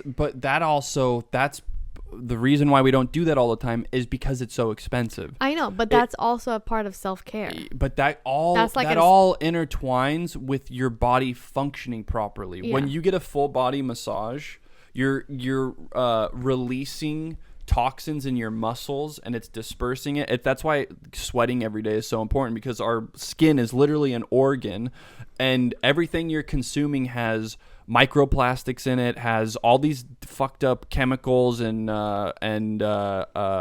processed bullshit in it. So when you don't sweat, when you go weeks just staying perfectly 71 degree temperature in your house or your work, and you never sweat, and you're just keeping all those toxins. Is hot. I don't know, but I'm just saying. I'm saying for the average person. I know we like to keep it cold in here, but I'm saying though, if you don't sweat, think about this. You're not sweating for weeks. The only way that you're ridding yourself of waste in your body is through taking a shit. Okay. There's so many other things that are staying in your muscles and in your skin and in your organs, and all it's not releasing it. So your body is just circulating this poisonous chemicals and shit inside you. Yeah. So that's why it's so important to at least 3 times a week. But if you can, ideally it would be to sweat once a day. Yeah. Sweat out your body. Sweat. Yeah. But go sweat. But doing like facials and but massages. Wouldn't you see that as more of a reward? That's more of a costly reward. No, I listen to me. When we are financially, we don't never have to worry about how much money we spend every day. Yeah. I promise you, this is how our life will be. We are going to have massages at least 2 or 3 times a week. So what a dream. Yeah. No, like we're going to do all of that. And not because to spoil ourselves, just because of to massage muscles that we're working out, and it's overall it's going to bleed into our mental health. It's going to make you feel better overall. I want to do massages and facials. Let's do that today. I want to go back to Glen Ivy and do a facial. Do you want to go do a facial today? No, we're not doing a facial today. No. Because we have other things. We need to take care of our laundry. Fuck that. Yeah. Let's go get a full body massage. We're going to do it. I need to go pee. Can I go pee? No. I'm going to go pee. You're not wearing your diaper? I've peed 3 times since we've been talking. I know, so now I'm going to go pee. No, in my diaper. All right, press pause. Okay, we're back. I have a piece of hair in my mouth. Good. Yummy. Is self-care going to the bathroom? No, that's a mandatory thing. Can I just end on a thing? What? A few self-care things that I like to do. Yeah? Or do you have something else you want to say before then? Well, I mean, you're going to say these and then we're done? Kind of. No, just keep going. We're talking. Tell me. Keep going.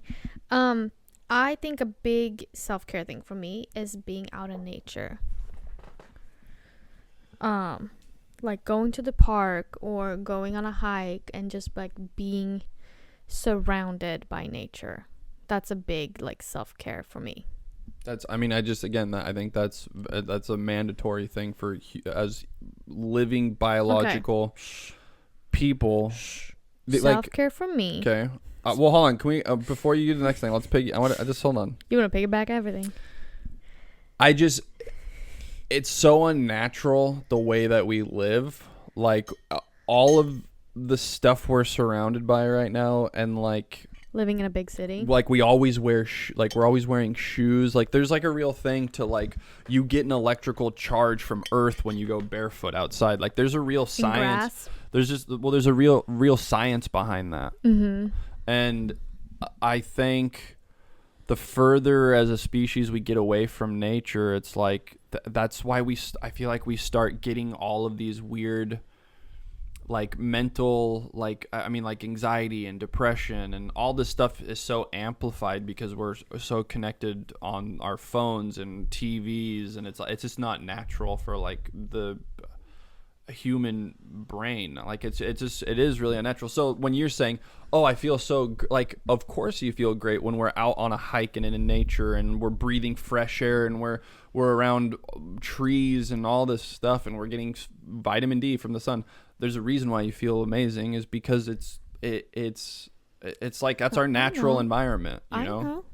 I'm just saying, like, I'm just trying to explain some things that I do for self-care. But I know, but what I'm saying is, this isn't just exclusive to you. That's an important thing for everybody to be over it. What are you gonna tell me that it's not? Oh, it's only for you.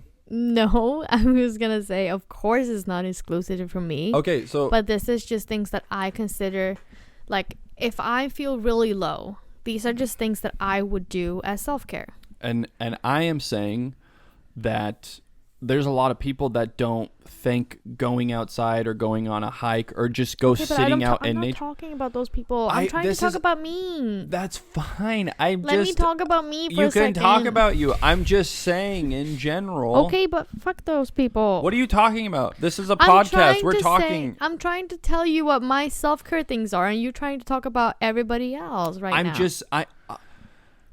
We are having a podcast about self-care, and you just told me one of your self-cares, and I'm saying that is important. That should be important for everybody. Okay, but just...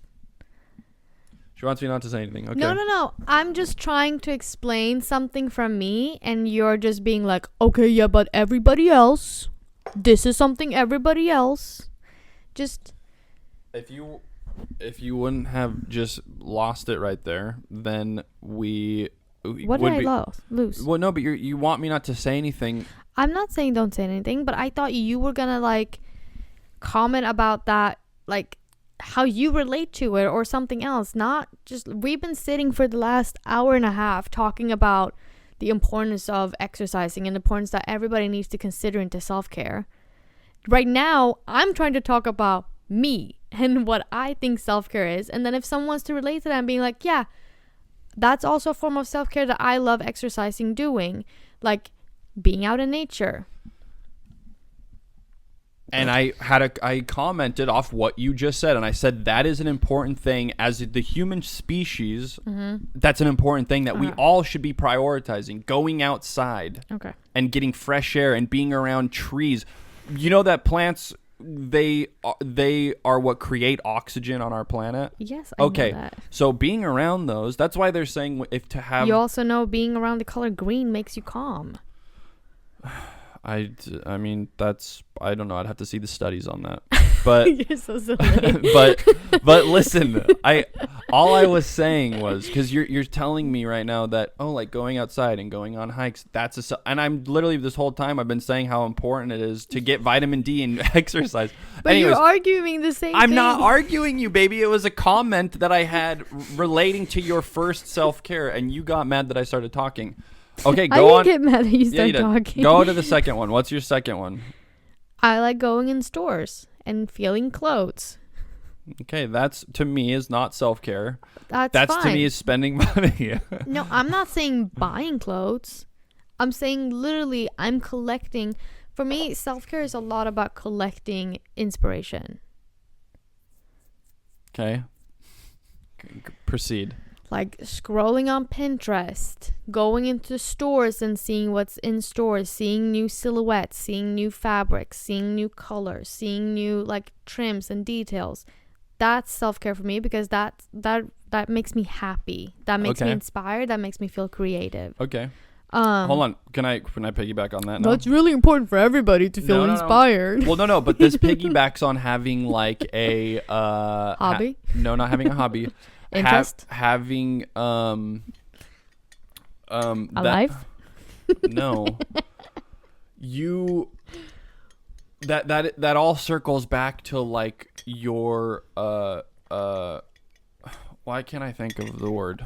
Career, but like your passion. Yeah. This all of that leads up to your ultimate goal of being like a fashion designer and creating these. Okay, so it's the same thing with me of like, you like watching movies. I like watching movies, but see, watching movies with you, I love, but we always watch a lot of things that we've seen a million times. Yeah, sometimes during the day by myself here after I do all my workouts and all that stuff, like when I have nothing literally to do and you're not going to be home for like 2 hours from work, I'll watch a movie that I've never seen before, and I just watch it in the sense of like analyzing the performances and the structure of the story and all that stuff.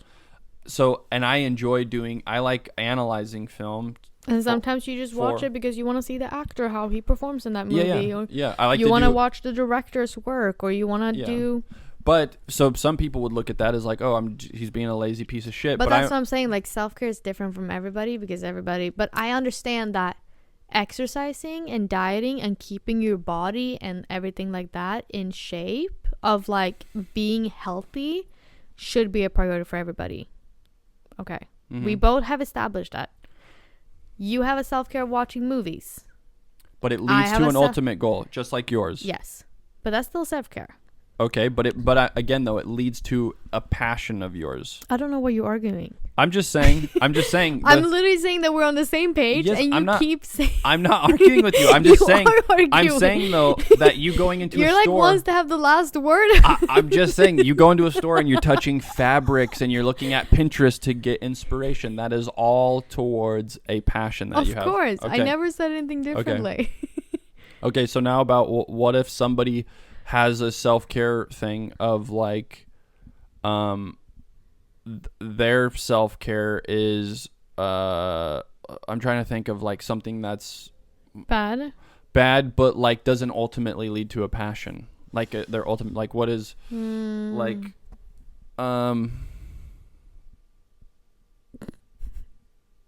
I don't know, I keep circling back in my mind to like video games, for instance. Okay.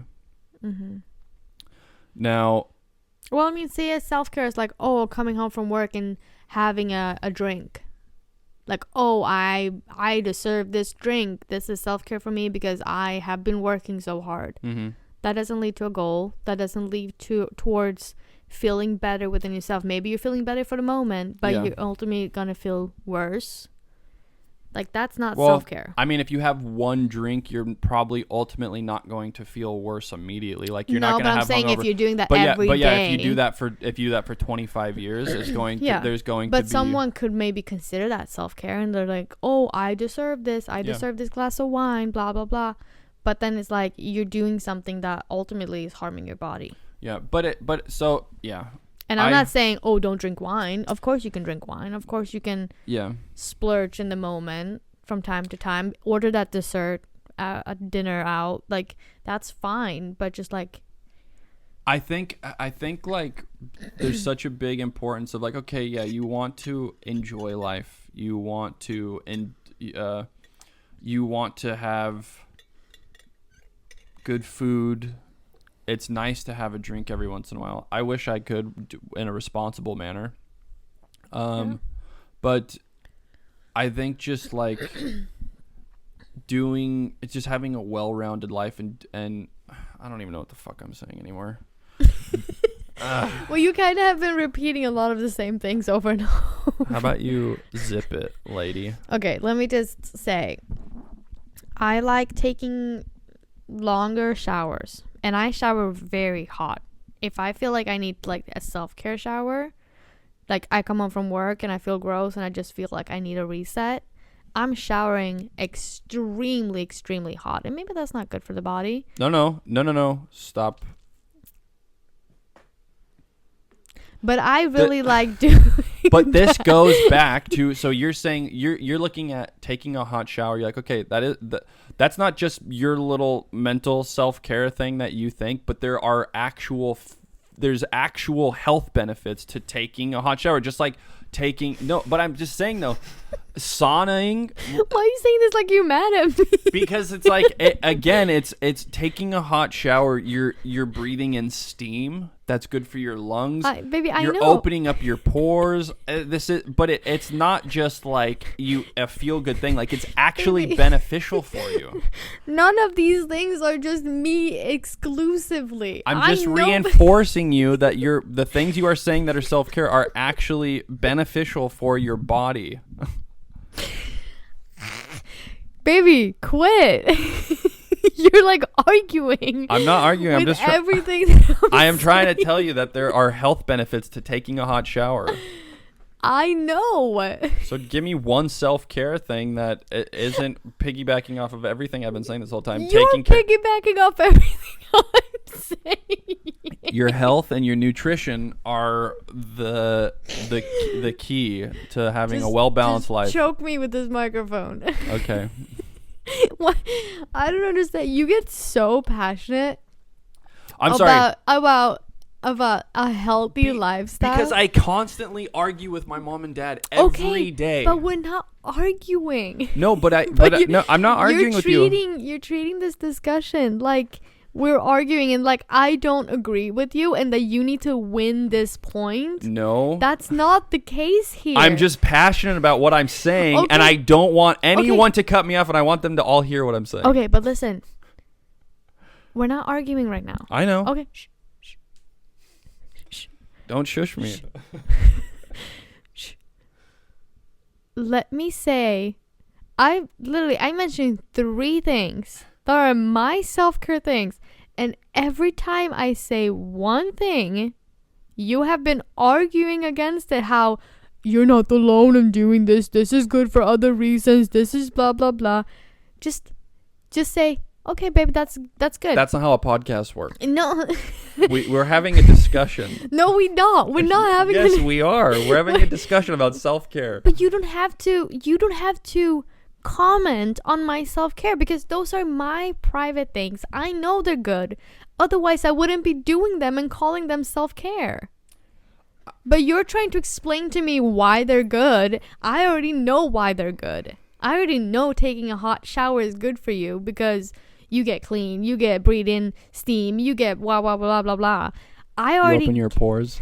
Yeah, whatever. Okay, but I'm just... You don't have to you're really, at this point, you're mansplaining my self-care.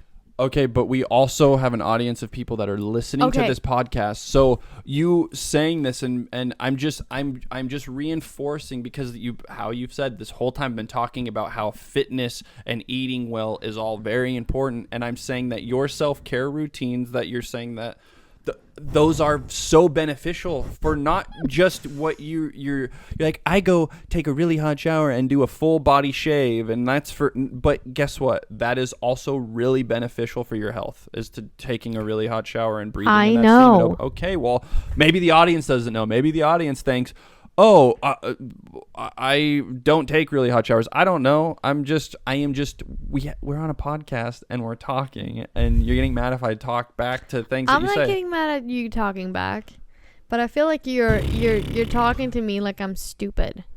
No, but you feel like everything that you keep saying, you're like, well, all you're talking about is health and fitness. Literally, those 2 things you just said that were your self-care, going outside, going on a hike, being in nature, is literally everything I've been saying. Going outside, walking, getting vitamin D. I mentioned 3 things, not 2 things. Okay, but I'm literally, you're saying your 2 self-care things, and that's literally everything I've been saying right now. Okay, but what? Because you earlier in the podcast, when we rewind this, you tried to tell me that my self-care was different from your self-care. No. That I've never said that. I've never said that it's different. I've never said anything like that. All I said was that we look at self-care in different things, in different ways. And I'm not arguing. I didn't argue with your self-care. I didn't argue why meditating and taking your vitamins and everything of that was good. I listened to you. What was your ideal self-care things? That was your routine. I listened to you without questioning it, without talking back, without arguing, without discussing it. I let you speak, And I don't feel like I get to say my self-care because you keep interrupting it. Okay. So just let me know when you're saying I don't want you to say anything during this duration of talking, and then I won't say anything. Well, instead of, because I wasn't arguing, I was just stating facts about your self-care. I was saying this is okay, but instead of that, you could be saying, why do you like taking a hot shower? You could ask me follow-up questions instead of starting. I was just saying that it's beneficial to take a hot shower. It's not. Yeah, but you're mansplaining it to me. We have a whole audience of people that are listening, so this isn't just directed towards you. I'm just because you've clearly, when we watch this back, you've clearly been saying, oh well, you're just talking about fitness and eating properly, and you just stated 2 self-care things, which was going outside, being in nature, going on a hike, and then a hot shower. I've literally said saunas are really important. If you can't afford a sauna, the next best thing is taking a hot shower or a hot bath, because it's doing similar things. It's heating up your body's core, and it's causing you to open up your pores. You probably won't sweat as much but it is the next best thing. And that's I'm just trying to say you've literally just said 2 things that are pretty much in the same line of what I've been saying this whole time. And that's what I was trying to say. Yeah. Well, we're not done here. we're not. We're not done here. Okay, what more do you want to say? Well, what was the last thing? Because you said you said 3, I thought. Yeah, that was 3. What was 3? Being in nature, going shopping or looking at clothes or inspiration, and then taking a really hot shower. Okay. I don't feel like we're done here. You just want to keep. No, it's just but that's the other thing is you think that I'm being argumentative. Baby, look at me in the eyes. Tell me you're not arguing a lot when we're having discussions. It's not. No, you see, it's the same thing that you take the way that I like. Because I'm talking loudly or passionately about something, it does not mean I'm arguing. Yeah, but sometimes we're having discussions and you're like they excite me. I'm sorry. But you're talking like we're not on the same page. When I'm agreeing with you and you keep talking like we're not on the same page because you're so passionate about it, you're talking like I'm arguing against you. No, I am just passionate about what I'm saying, and I want to say everything that I'm thinking. I know. But it's not that I don't. It's then you keep talking against, like I'm saying something different. Even though I'm agreeing with you. It's my tone, and then you think that I'm. Change your tone. No, I can't. I'm just, when I'm passionate about something, when I'm talking to my mom in the morning, you're like, can you quiet your voice? I just talk loudly. When I'm talking I'm in the zone. My dad literally said, he was like, Andrew's talking really loudly on the phone. I was like, yeah, you should see when he talked to his dad. they're both talking so loudly. Yes, and they're both trying to over voice the other, so they're both just screaming in the phone. I am very passionate about what I have to say, and I have to make sure everybody hears me say it. There's a reason why your microphone is turned to a lower level than mine. Mine is turned to a higher. Yes, because you have a quiet, angelic voice, and I have a very deep, manly, powerful voice. Loud, argumentative voice. I'm just very passionate about this, and I think because this goes back to the things that I talk to my mom and dad about every day. My dad, not to air his dirty laundry, but he's going through his going through his own stuff, and he feels like at this he's stuck and he doesn't know what to do. And he's been dealing with health stuff, and he has high blood pressure, and he doesn't take his fucking blood pressure medication and all this stuff. And I told him, I was like, listen, you need to clean up he needs to clean. First of all, he's his place that he's living at is very cluttered because he which also included that, living in a cluttered space. I don't think people realize how much stress that causes. Yeah.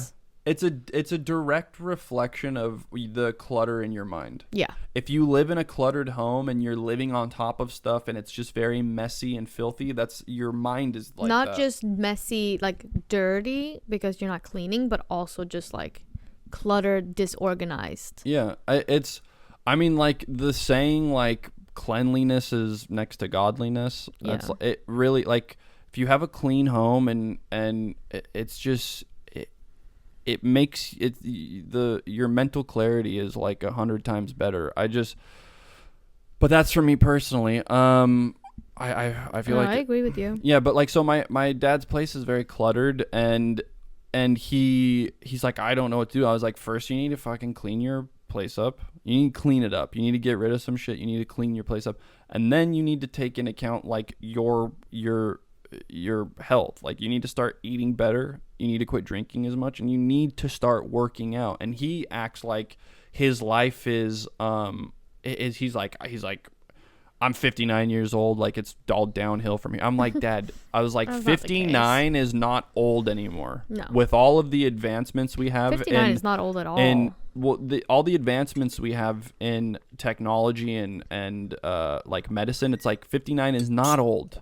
And I see people at the gym every day. I literally, there's a guy that I saw start coming to our gym 5 years ago. He was very overweight, not healthy, and he probably was in his mid 50s. This motherfucker flipped everything around. This dude's shredded, and you could just see the confidence that he has now. And he's probably almost he has to be like close to 60, and this guy probably lived an unhealthy life his whole life. Yeah. And now he's living the second part of his life healthy and taking care of himself.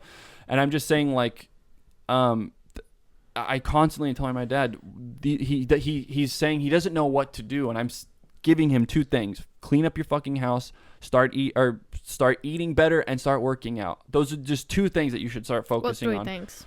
3 things, okay. But if he starts doing that, change your diet, change your workout routine. No, just get a workout routine. Yeah, but that's still change your diet, get a workout routine, and clean your house. Yeah, and those are 3 things that you can start focusing on right now if you feel like you don't know what to do. And they're all self-care.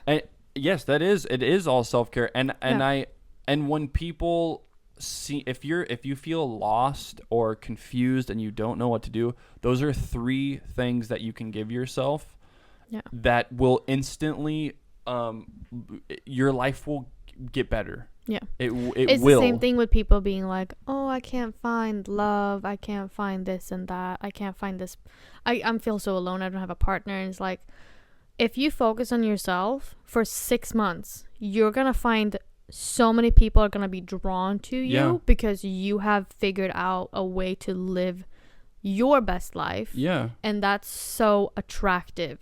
It goes back to like, if you don't love yourself, how do you think you can love another person? Yeah. Or why do you think another person I don't say why.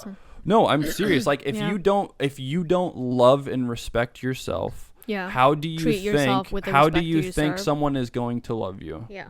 And I know that's like a really like fucked up, rough way to say it, but again, if you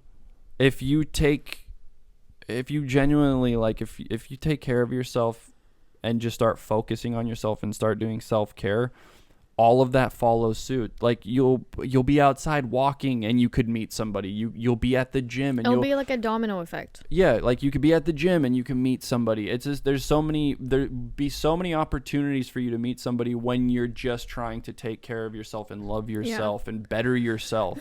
You know? I know Hannah told me to a while back ago. She said people, I think I mentioned this before in the podcast. She said people overestimate what they can do in 1 month, but they underestimate what they can do in 1 year. Like people are like, oh my God, I'm going to start working out every day this month. And by the end of this month, I'm going to have lost this and this much weight and blah, blah, blah. But they don't see like, oh, if I make these small changes by the next year, my whole life could be completely different to the better.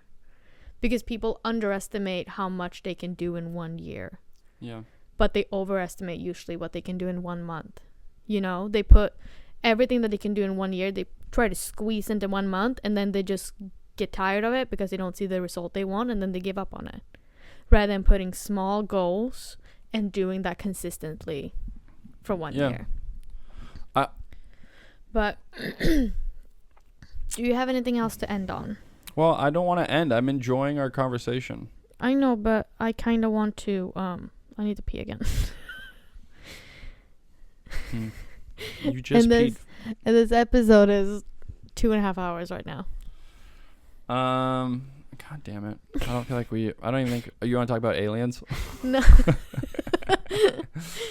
No. No. We'll save that for another episode. We will. I love you, baby. I love you too.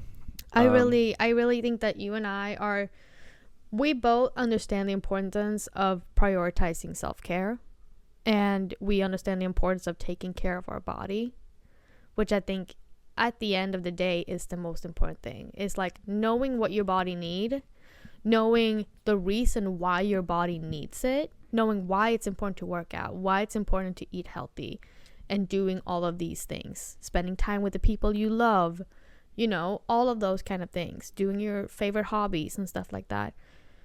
I think at the end of the day, it's important to know what your key things are and why it's important why you do them, because then you're gonna live a more fulfilled life, I think. Do you have anything to end on? You're wrong. No, I mean, yeah, I agree with that 100%. I guess I'm gonna end it back on what I've been saying. Is just like everything is intertwined, and if you want a healthy mind, you have to have a healthy body, and that includes eating healthy and working out and sweating. And I just don't think people should be seeking a quick fix with the pill. It's just like it's realistically that's. Well, I mean, living a healthy, happy life, you can do that without all the pills and all the man-made stuff. You can do that naturally. We're gonna have a lot of black screens on this one because we're getting so into our discussions that we're just not noticing the camera dying. Yeah. But yes, if you don't take care of the car is eventually it's going to be undrivable, and people don't understand that the body works the same way. Yes, yeah. But I do think that it's important that kids specifically learn why it's important to take care of your body in that way. Yeah. And I just feel like that got put on the back burner. The back burner because people don't want to like offend anybody, and they want it's and I just think it's wrong at the end of the day. Yeah. But I had when I was in middle school, my teacher Birgitta. Yeah, you've talked about Birgitta. Have I? Yeah. What did I say about her? She was cool. Yeah. Was she the one that video recorded us for our wedding? No. You didn't have a teacher that like sent in one of the videos congratulating us? No, that was Kenneth. That was my I was when I was between the ages 7 to 9. But that was a teacher? Yeah. Okay. Well, anyways, back to Birgitta. She was my middle school teacher when I was 10 to 12. And we had, like, besides the PE and everything, we had twice a day, we would just go on a 20-minute walk. The whole class. We would just walk around like a 20-minute walk, because she was like, it's so important for everybody to just get outside and just move. Which I thought was really, like, that was not in, like, the educational program. That was not something that any other class did. That was just, she was like, this is important, we need to do this, and I want everybody to, like, just get that daily exercise. And as a kid, you were like, oh, we're gonna go out for a walk again. But I'm like, I'm so grateful that she did that. And I really like when teachers takes the initiative of, like, including more of that for the kids. No, I mean, that's great. Look at I think that's so important too, because I just remember when I was in middle school and high school, sitting for long periods of time just in a classroom, like listening to someone talk about something that I'm not interested in. You're just fucking, anything will distract you because you're just looking out the window and you're just like, what is that fly doing out there? Yeah. And so that's probably, not only was that beneficial for like just getting up and getting like just walking around and getting blood flowing, but that probably created, when they came back to sit down and study something, it helped them focus in on that because they got that little excess energy out, you know? Yeah.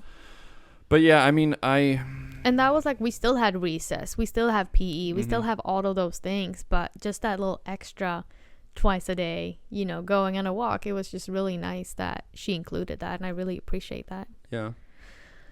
But do you have any last things to say? I just think people should prioritize taking care of themselves. I agree.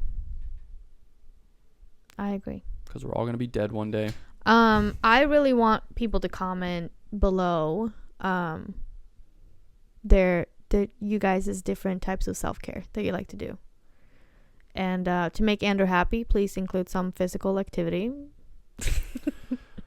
I just want people to have the best quality of life, and in order to do that, you need to eat properly, nutrients based foods, whole foods, and you need to get outside or get into a gym and move some weight around or move those feet and sweat. Yeah. Sweat, and get some daily exercise. And get some sun. Get some sun. Sun is good for you. And take vitamins. You know, take some supplements to, just in case, if you want to make sure you're getting all the proper nutrients. Yeah. I agree. Well, thank you guys for listening in to our little rant about... I was not arguing with Michelle. I just like to talk really loud, and I want to make sure she hears everything I have to say. Oh, I do, baby. Loud and clear. Alrighty. Loud and clear. I love you. I love you too. See, the thing that I really do love about Andrew when it comes to stuff like this is he gets so invested of how to live life in the best way possible. You get so invested in finding out so much information about things that I don't even have to do the research, because you already done hours and hours of research, of listening to people, of searching things, of looking into stuff. Then I have such a bad memory that I just need to tell Michelle so she can remember it, and then I can go learn something new. Yeah.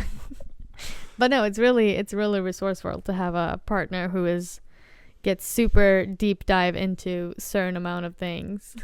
Yeah. But I love you. I love you too. But thank you so much for listening this week, guys. Thank you, guys. Bye. We'll see you next week. All right, bye. Bye, guys.